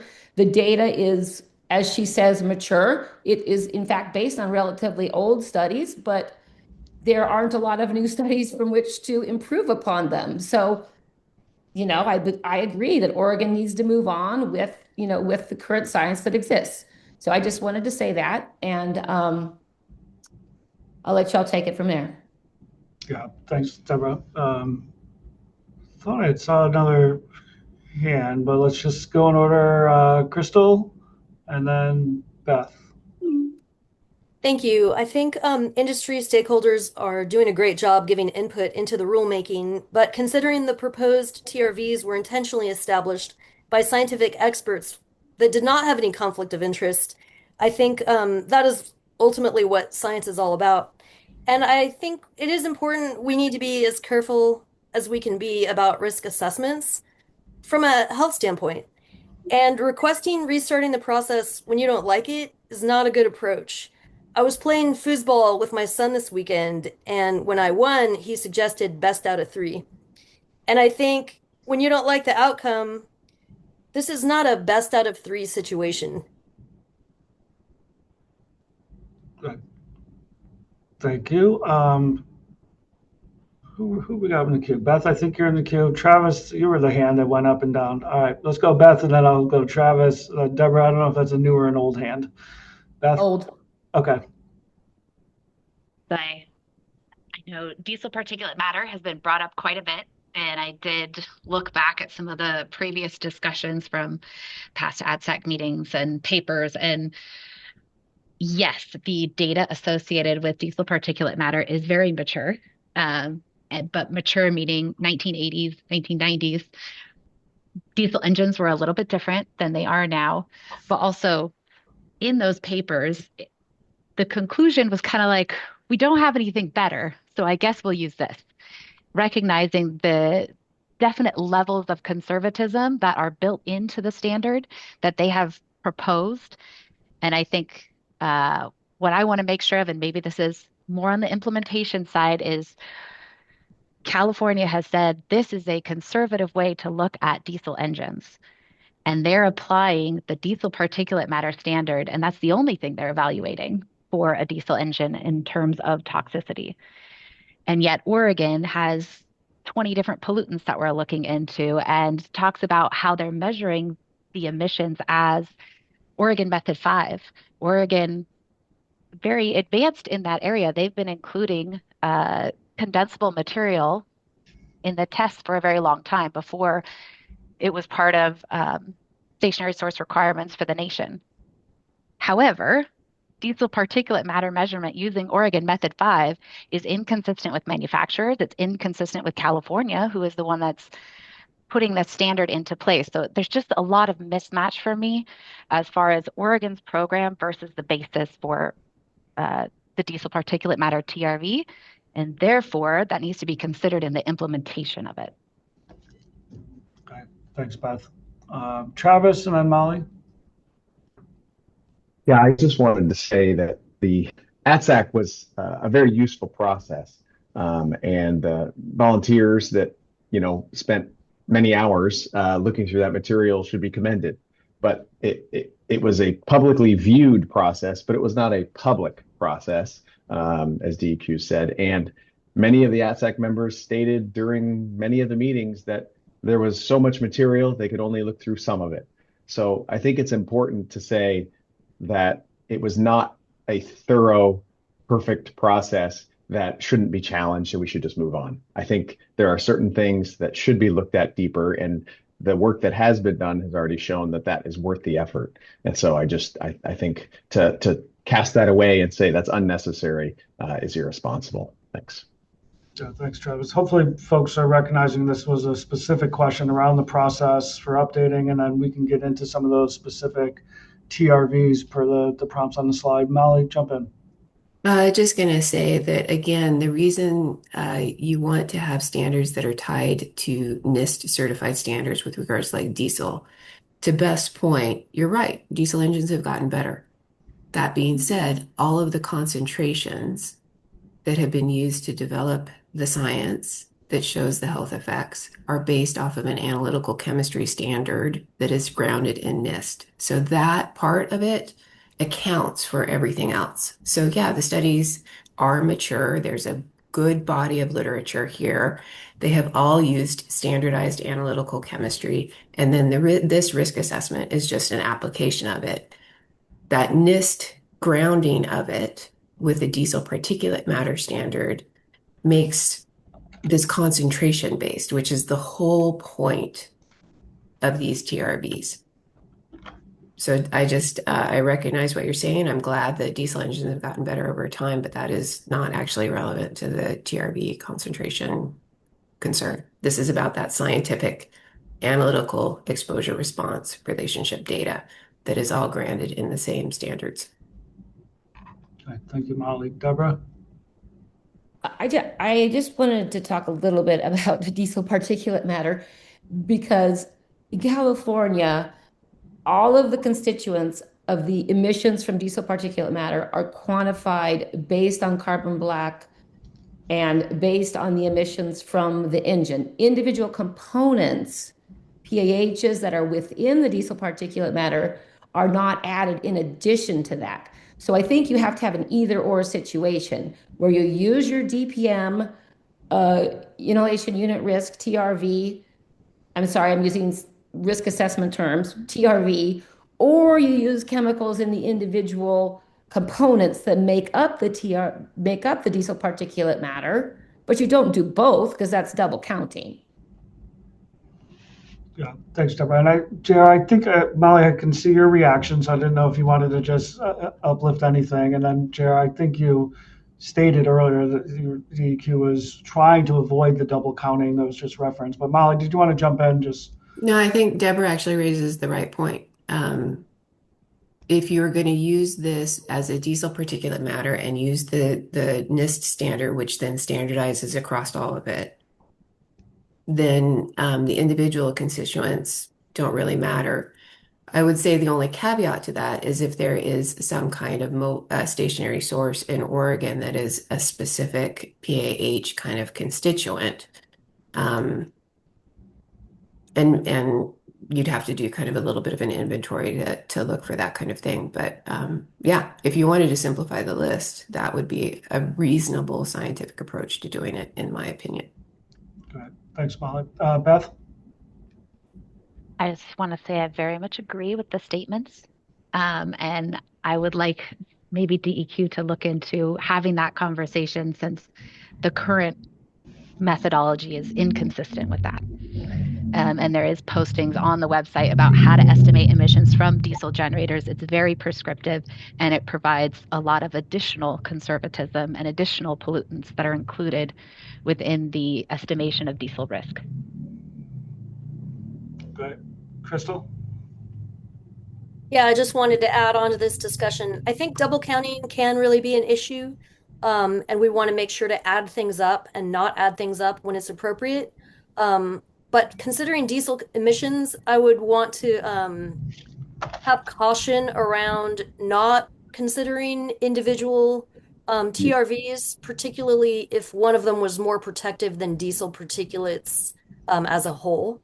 So if one of those was found to be a higher risk, then I think we would need to be careful to set the health-based protections according to that and not the total. And I also think it might be a good time to bring up the fact that if we have multiple stationary sources in a row, we aren't actually adding those risks together. And so, in a way, this entire process is not counting up all of the risks.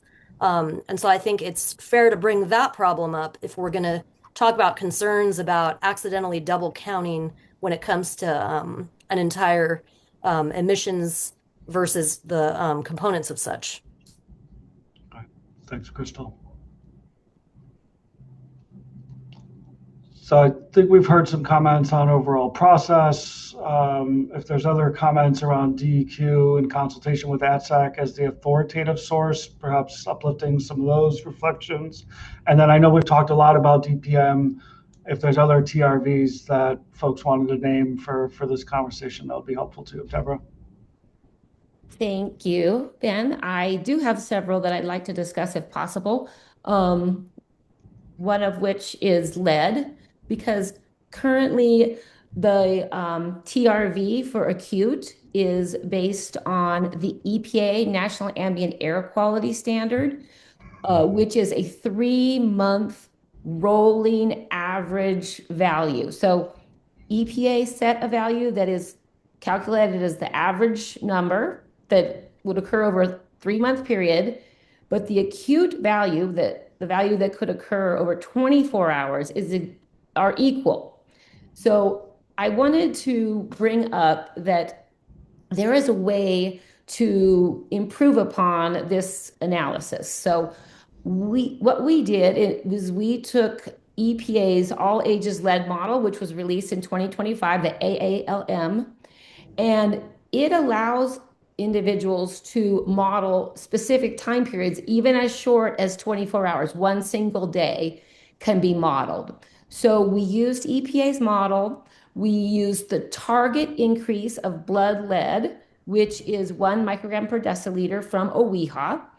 And then we modeled the airborne concentration that would be below an increase of 1 microgram per cubic meter in child age groups from infants through 7 years old, and the youngest ones are the most sensitive. And then we also compared those results to make sure that the blood lead concentrations were lower than the CDC's reference level, which is, I think, 3.5 micrograms per deciliter.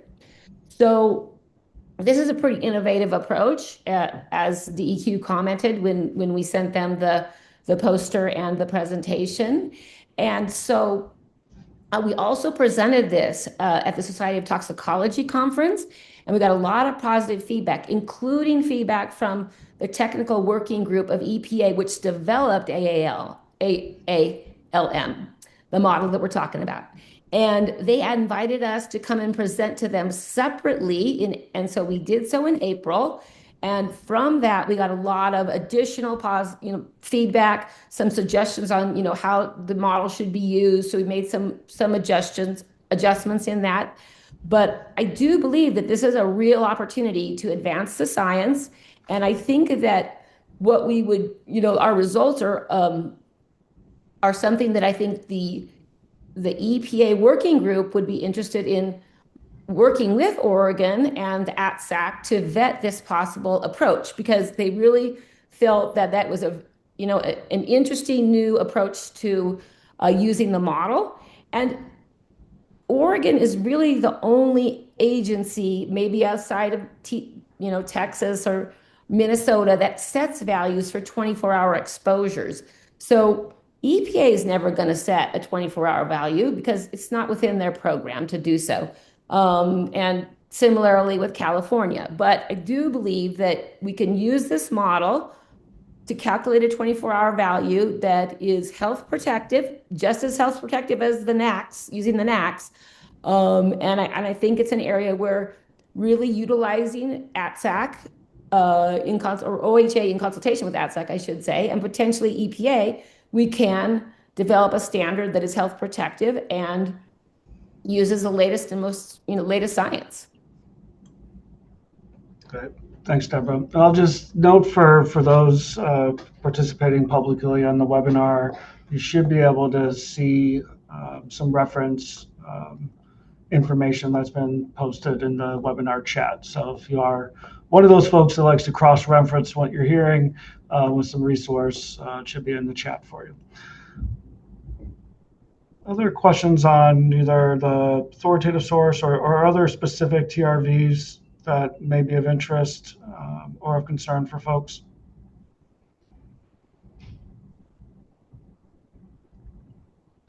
Angela, why don't you pull up the next slide? And we can go back to any of what we've previously submitted. Then this, again, just as a more of a roundtable, perhaps some high-level thoughts. Again, do you have the further comments in writing? That's always helpful for the agencies to receive. I won't read out the email address again. I'd love to invite folks, particularly if we haven't heard from you, if you had any reflective comments, additional thoughts, or input you'd like to provide, want to invite you in, and then reopen it up to the broader group as well. Travis, Jeff.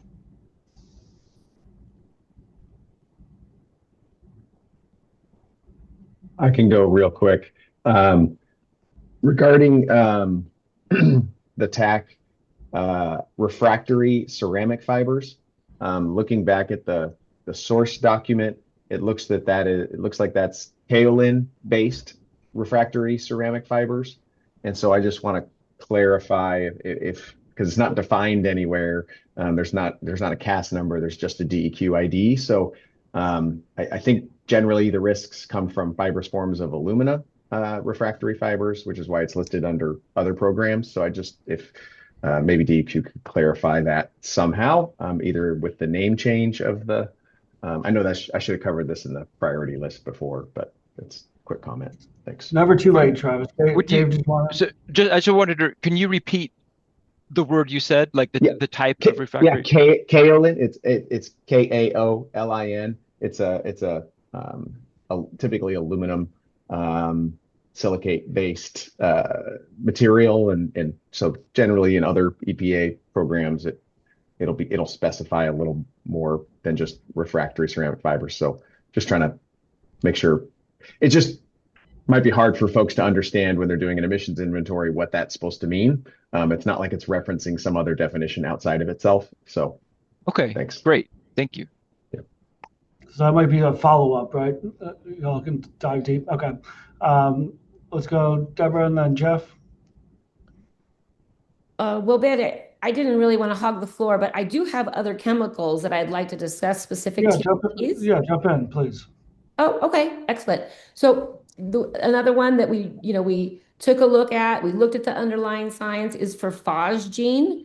And the toxicity data for phosgene has really evolved substantially since the standards that were set by EPA and OEHA. They're really based on literature from the 1980s and 1990s. But over the past 10 years, there's been a significant addition to the research that's available for phosgene. And there is a world-renowned expert in inhalation toxicology named Gordon Palhoun, and he published extensively on phosgene since then, over the last, I said, 10 years. And I believe that the work that he's done could be considered relatively easily to advance the phosgene TRVs. So in March, we did submit written comments for OHA to consider, which I understand it's not been a lot of time since March. But Palhoun developed a benchmark dose level, which is basically the point of departure from which you can do risk assessment.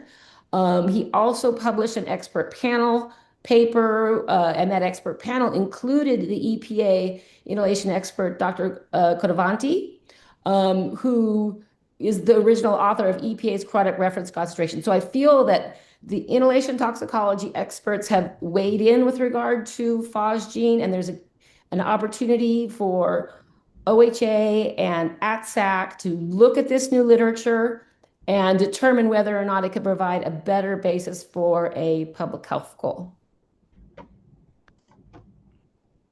Do you have other ones? Yeah, keep going, Deborah. Another one that I had quite a bit of discussion with OHA on was with regard to amorphous silica. So amorphous silica is basically the sand that's not crystalline silica. Travis mentioned kaolin clay. Kaolin clay contains amorphous silica.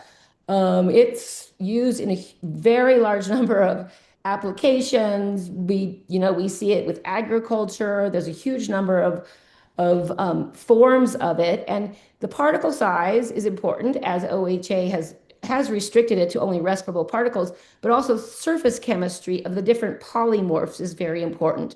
And so, oh, ATSDR, EPA, and OEA have not set standards for amorphous silica. It's basically the less toxic silica. And but the Texas Commission on Environmental Quality did in 2013. And I reviewed their analysis and I understand what they did in pretty good detail now. They used synthetic amorphous silica because synthetic would not have any mixture of a crystalline with it. And however, the ATSDR wrote an extensive review in 2019, 350 pages almost. And after all that entire review, they concluded that the science was just not sufficient to set their version of a TRV for acute, intermediate, or chronic standards.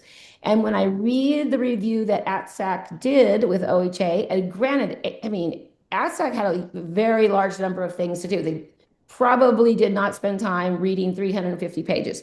So, but I think in this case, it's particularly important that there is a rigorous review by ATSAC because the decision that was made to use the Texas value, and I'm not criticizing Texas in any way, did not really get vetted relative to the ATSDR value. And so I would request that additional review be done and that OHA consider withdrawing the amorphous silica TRV, because one of ATSDR's conclusions was that at background concentrations in ambient air, there's no hazard. And the background concentrations range from less than 2 to 365 micrograms per cubic meter. But the TRV that was set is, I think, 6.6 micrograms per cubic meter. So it's at the far lower end of the background range. So even though ATSDR did not set a value,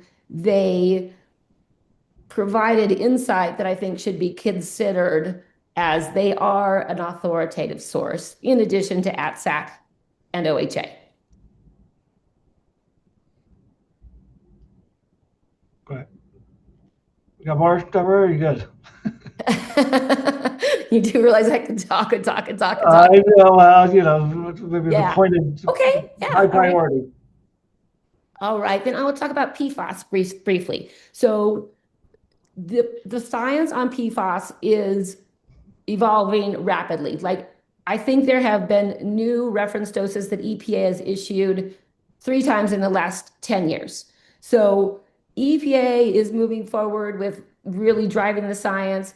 ATSDR has also developed their version of TRVs, and OEA has developed values for PFAS and PFOA, which are two very prominent PFAS compounds. But none of these sources, outside authoritative sources, have set inhalation-based values for PFAS, which speaks to the fact that the data are evolving, and the route-to-route extrapolation, which was done or agreed to by the ATSAC, has some limitations because of the way these compounds build up in the body. So when EPA chose not to use route-to-route extrapolation for one particular PFAS compound, they said that they did not believe that there was sufficient PBPK modeling, that stands for physically logically based pharmacokinetic modeling. I don't mean to be drifting off into risk assessment speak, I apologize, but it's kind of like an engineering design of where chemicals go in the body, and we all know that PFAS bioaccumulates in the body. And so they were hesitant to use route-to-route extrapolation. Now, for PFAS and PFOA, there is a paper that says we've looked at the modeling and we think we can do route-to-route extrapolation. The Minot paper, which was pointed out to me by OHA, by David, I appreciate that. But I still think it would probably be advisable to wait until the outside authoritative sources who have a lot of resources and have spent a lot of time studying PFAS get to the point where they're ready to set inhalation values for these compounds. And I want to protect public health, regardless of what people might think of my alter interests. But I would note that EPA has said that PFAS from airborne exposures is not significant. It's not contributes significantly to the dose we get from other compounds. So I don't think that there's an additional public health harm associated with slowing down on PFAS and letting the other alternate authoritative sources who really invest like millions of hours trying to study these compounds to do it first. So I just wanted to recommend that as an additional consideration.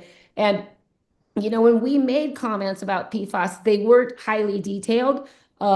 They were, generic. But one of the things we talked about was the fact that there's so much uncertainty in extrapolating from short-term to long-term exposures because of the bioaccumulation in the body. And after reviewing it and looking at the criteria that OHA uses for setting TRVs, they decided to withdraw all of the acute values. So, I just realized that there's a lot at stake here with these PFAS compounds. And I think that it's important that considering TRVs are relatively inflexible, that it's really important to, get these airborne standards correct. And I think, a little bit more comparison of what the authoritative sources have done, especially with regard to route-to-route extrapolation, is warranted.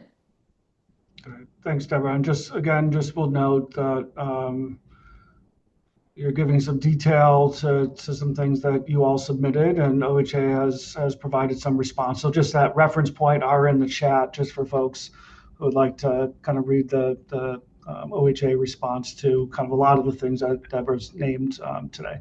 Let's go, Crystal, and then Jeff. Yeah, I just wanted to circle back to the comment about synthetic amorphous silica. I really hope that that's not in reference to manufactured countertops, which are a known extreme hazard in occupational health. So I just wanted to flag that. Additionally, pertaining to PFAS and the contributions of the Environmental Protection Agency, I think we'd be disingenuous to state that they've done very much pertaining to PFAS regulations. PFOS and PFOA, I'm spelling them out because the verbal pronunciation tends to create some mix-ups, but PFOS and PFOA are not even short-chain PFAS, which means that the EPA has barely done anything at all to regulate the short-chain subclass of PFAS. And the short chains are more likely to be what you would be exposed to via inhalation. But the science is clear that PFAS does bioaccumulate and present a long list of health hazards, including, as you all know, cancers, liver issues, changes to immune system functions, neurodevelopmental issues, and really appreciate OHA's response to this. But I think waiting on EPA to act is not going to get us very far. And I think that that's a real strength of the Cleaner Air Oregon program because Oregon has decided to act when sometimes the federal government hasn't stepped forward to protect health. Okay. Thank you, Crystal. Jeff?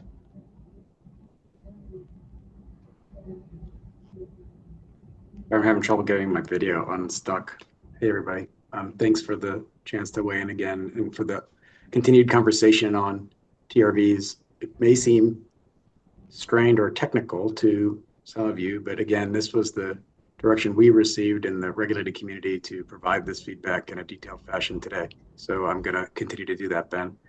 One of the thoughts that I think we had about Nickel reviewing the OHA response to the October 2025 Tox Strategies Memoranda was that OHA concluded, consistent with California OEA and Cal EPA that trivalent chromium and cobalt in alloys should not be applicable to trivalent chromium and cobalt TRVs.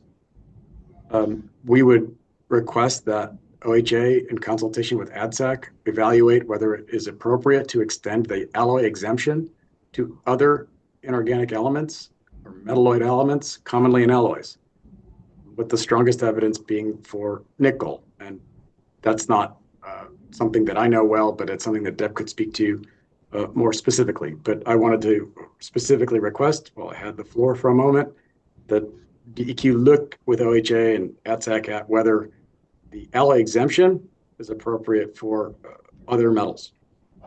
Also, just to pick up for a second, the chronic PFAS discussion, I think that the discussion, as I understand it, is really important. That it's not just the EPA hasn't yet proposed inhalation unit risk values for chronic PFAS chemistries.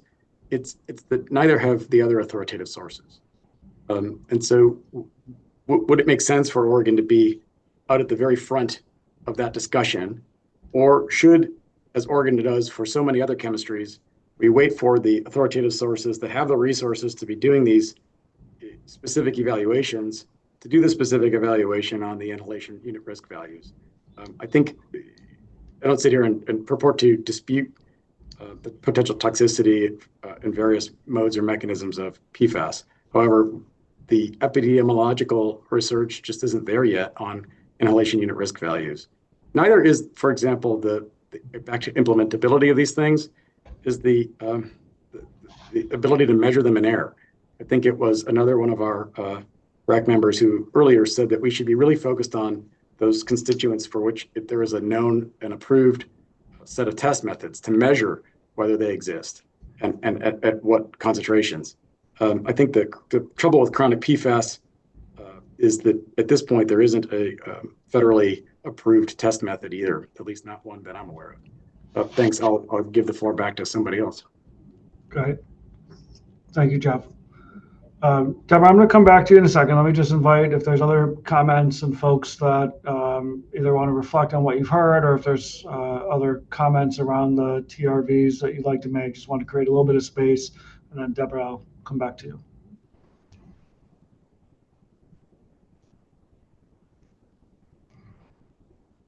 Okay, let's bring in Mary. We haven't heard from you in a while, and then we'll go to Beth. So with regards to PFAS, I'm having trouble again, a layperson without the technical expertise that clearly some of the folks are bringing to this. I am having trouble reconciling the idea that in some places we should utilize emerging science that's just come out as of last March with reports being presented, but with PFAS, where emerging science is also telling us to act with emergency, we are being asked to slow down again and not. It feels to me that ATSAC has appropriately incorporated what we're learning and understanding about PFAS, how to create, to try and avert and avoid the next environmental disastrous chemical in our midst that is a forever chemical that we cannot get rid of. We're right now considering the last one of last century's PCBs in the Portland Harbor, having a cleanup cost of $6 billion extracted out of, the local industry and economies in order to try and clean up what was last century's forever chemical. So again, I don't understand the inconsistency of these responses when we have clear and compelling evidence that we should be doing something to control forever chemical. Thank you. Oh, thanks, Mary. Beth, I'll bring you in, then we'll go Deborah and then Crystal. I just wanted to come back to a comment that was made earlier about diesel particulate matter and the NIST standard. I was trying to find it. Can someone let me know where I can find the NIST standard and how that's applied? Yes, I think. Molly, you were referencing it, so I actually don't know if you have access to chat. But let's capture that as an ask, and if we can't figure it out immediately, we'll make sure that we figure it out. Thanks, Beth. Deborah? Thanks. I was also going to respond to earlier questions with regard to the amorphous silica. I think it was Molly who brought it up. Okay, so there are two forms of silica, amorphous and crystalline. Crystalline silica has standards set by OHA, set by EPA. Everybody's in agreement. Crystalline silica is a major hazard. It's also called quartz.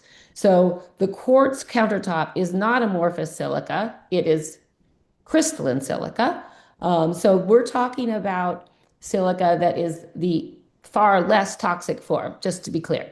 And the three synthetic forms that were studied by researchers actually in 1981, it was quite a long time ago, they are forms of silica that have various uses in water purification, and they have a number of industrial uses. So that's what it really means. So I just wanted to clarify in that area. With regard to the point that Jeff brought up on nickel in alloys, I wanted to make a few additional points. The first one is that the National Toxicology Program in 2013 exempted nickel in alloys as being listed as a carcinogen. The toxicologists in the room will recognize that the National Toxicology Program issues annual reports on carcinogens, and in 2013 they excluded nickel in alloys. So I clearly agree with the point that Jeff brought up, that consistent with cobalt and trivalent chromium, nickel in alloys should be considered exempt from the nickel TRVs. But obviously, as a point that was brought up during the talking sessions on the phone, is that you have to be able to demonstrate that it is in the alloy form. Because in the alloy form, just like cobalt and chromium, the ions cannot dissolve in biological fluids, and so they can't be absorbed. And so that's I just want to provide a little additional clarification on that. And then finally, with regard to PFAS, Mary and Molly, EPA has developed reference doses for the smaller chain PFAS compounds, including Gen X. And those values are being used as part of this Cleaner Air Oregon program. So it's not that we're trying to say, let's not advance the science. In fact, our comments pointed out that EPA had developed new reference doses. So, and then OHA took those values and made new PFAS values. Maybe they knew it regardless, but I just wanted to point that out, that we're not saying use poorer science. The only point we're trying to make is that it's not all of the inhalation values, except for one, are not based on inhalation data. They're all based on oral data or body burden data.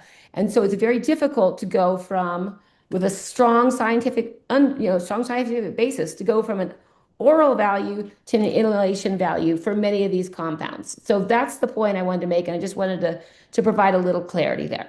And I have no idea what the NIST standard is, so I can't help the next person. Thanks, Deborah.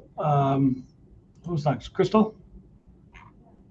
Yeah, thank you. I'm just going to go right back to PFAS without really stopping on any other chemicals. Considering extrapolating inhalation risk from oral toxicity, I believe that's particularly conservative because if you're inhaling something, it's going right into your bloodstream, and any kind of toxicological exposure, inhalation is generally known as a lot worse than oral for most chemicals. And so the idea that it would be not scientifically based, if anything, it's overly conservative. And the idea that it's somehow not going to end up in your body and just going to sit in your lungs and not do anything is probably not accurate. So I think, and I also wanted to bring up, I believe the risk assessment process considers exposure routes, or it might, I'd like to confirm, from soil or ingestion downstream, such as when PFAS deposits onto soil, crops, and has that ingestion route later on, and maybe someone that was part of that risk assessment could clarify if it even includes those kind of downstream exposure routes. Yeah, do you want to DQ? Mike, do you want to jump in? Sure. Yeah, this is getting ahead probably to the next meeting of, the RBCs, but it's fine to address it now. Yes, so the TRVs are inhalation only. And when we get to the RBCs, for some of the chemicals, typically the less volatile, the heavier chemicals and organics and then like the metals that can get deposited the soil, we include additional pathways. So that's the multi-pathway adjustment that we do. And that would include contact with soil, dermal contact, incidental ingestion, also uptake into plants, and PFAS are included with those multi-pathways. Yep, thanks, Mike. Deborah, then Mary? Thank you. I just have a couple additional chemicals that I wanted to bring up. The first one is hydrogen chloride. There is a chronic non-cancer value that is based on pretty old work done by OEHA. And since that value was set, EPA updated its regional gas dose ratio, which is the factor that allows for extrapolation between species, in this case, I think rats to humans. And so EPA has updated that guidance. They did it in 2012. And I believe that it would be a very easy modification to introduce this new science. It's on EPA's website. EPA uses it to update the hydrogen chloride chronic non-cancer value.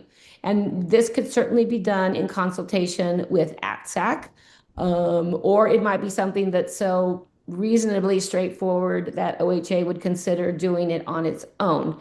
I know that that was not part of the original process, but I do believe it's a relatively straightforward correction to make.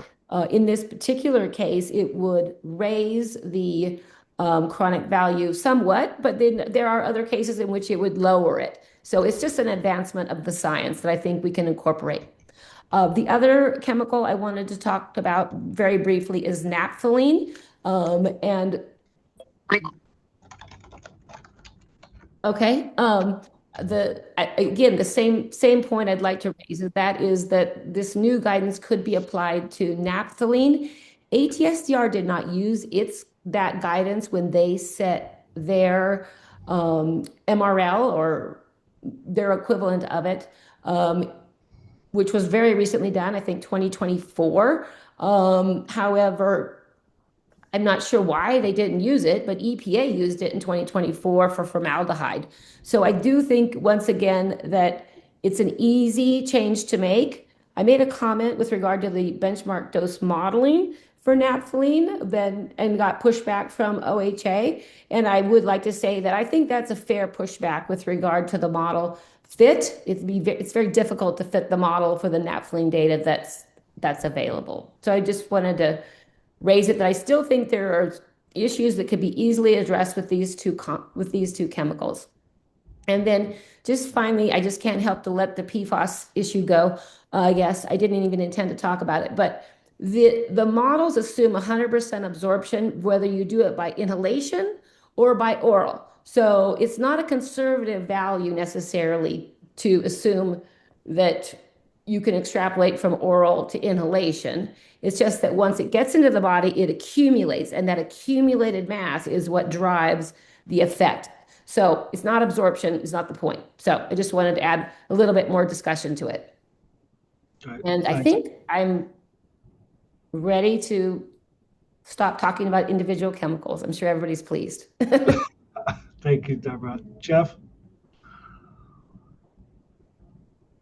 Thanks. I was just going to pick out a point that was made about the querying the consistency of the regulated community's remarks about individual TRVs. And I guess I just want to go back to the fundamental point that I believe was made earlier, that the rules require a triennial review. It has not been accomplished of the TRVs. But then the rules allow for the TRVs to be revised, quote, as appropriate. So there's significant discretion here that the agencies have. And when we look at individual TRVs and individual TRV values, what DEQ must do is evaluate whether the authoritative sources have set updated values for generating credible TRVs. And those sources are ATSDR, EPA, Cal EPA, and DEQ in consultation with ADSEC.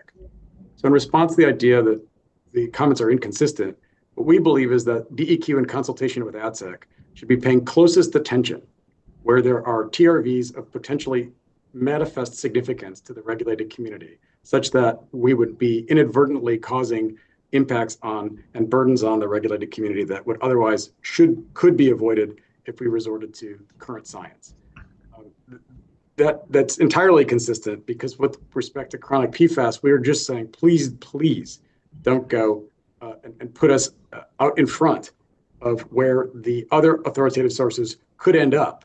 When putting us out in front and setting TRVs at this time will require DEQ to begin requiring us to measure for those pollutants using methods that have not yet been approved.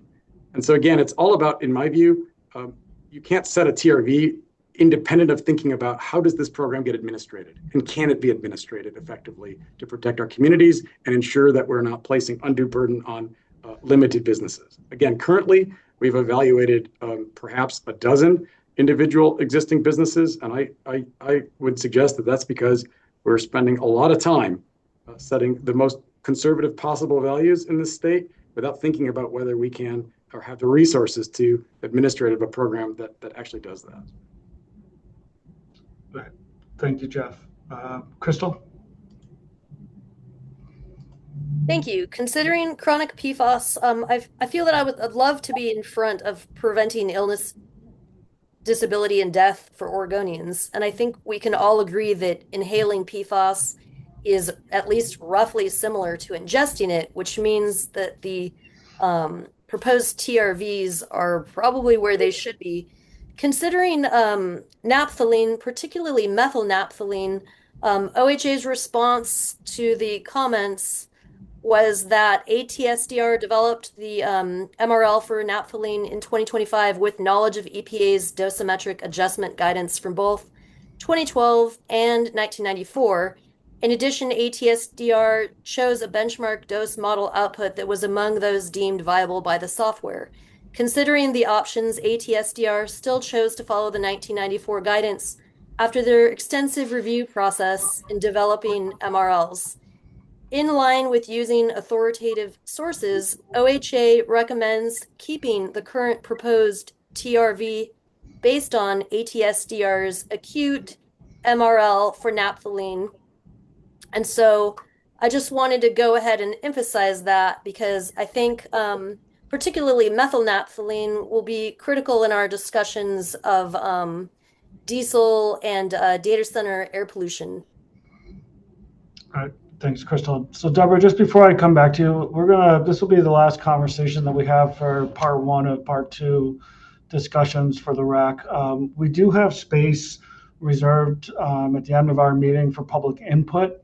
So I'm just going to pause really quickly to ask if there's folks in our attendees that are interested in providing public input to the Rulemaking Advisory Committee today, that you raise your hand and get in the queue.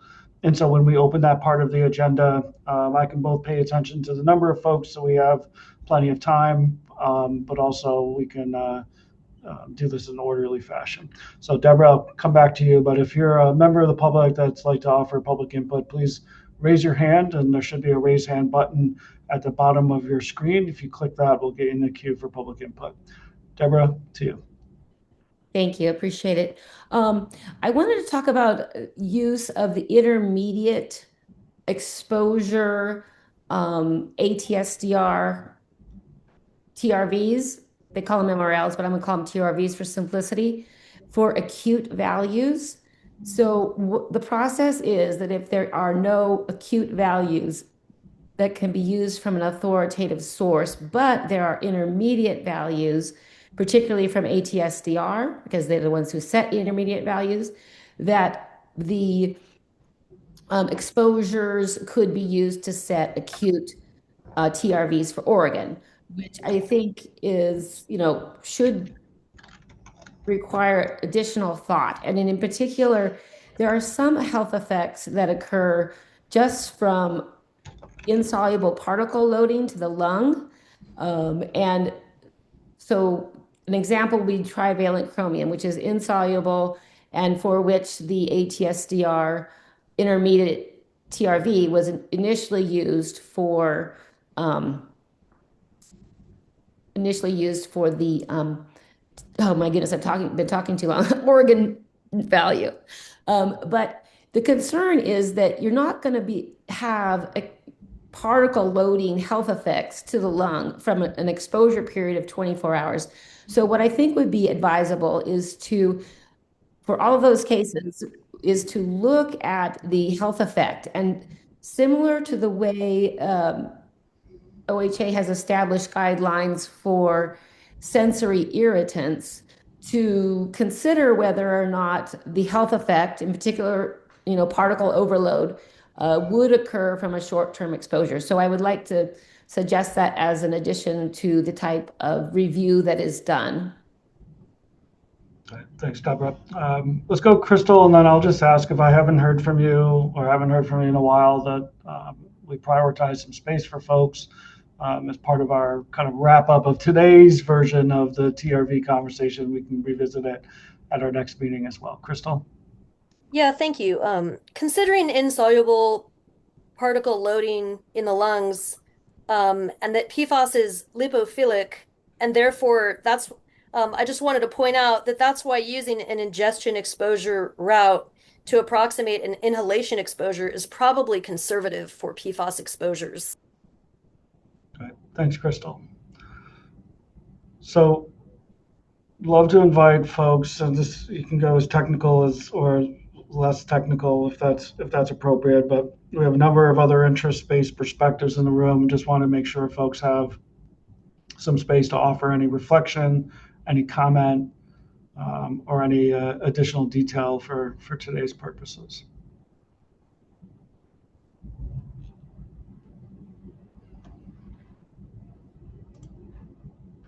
Okay.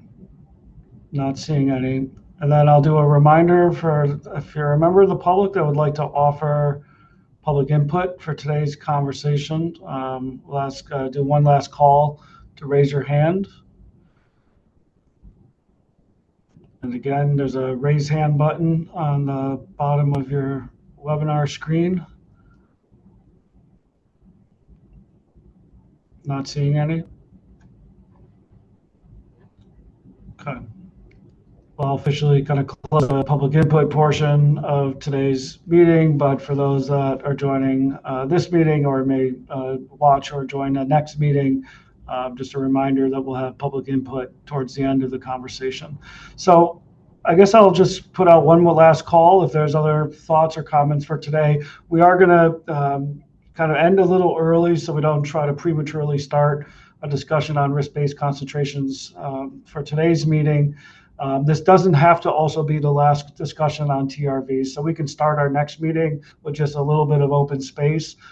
There's a lot to digest today, a lot of interest-based comments that I think folks heard, a lot of references that have been put in the chat in terms of the Tox Strategies memo and OHA's response, a lot of reference to the work that ATSAC, the Science Advisory Committee took on. So there may be some other comments that come up as we jump into the next conversation. But any last thoughts on today's topics?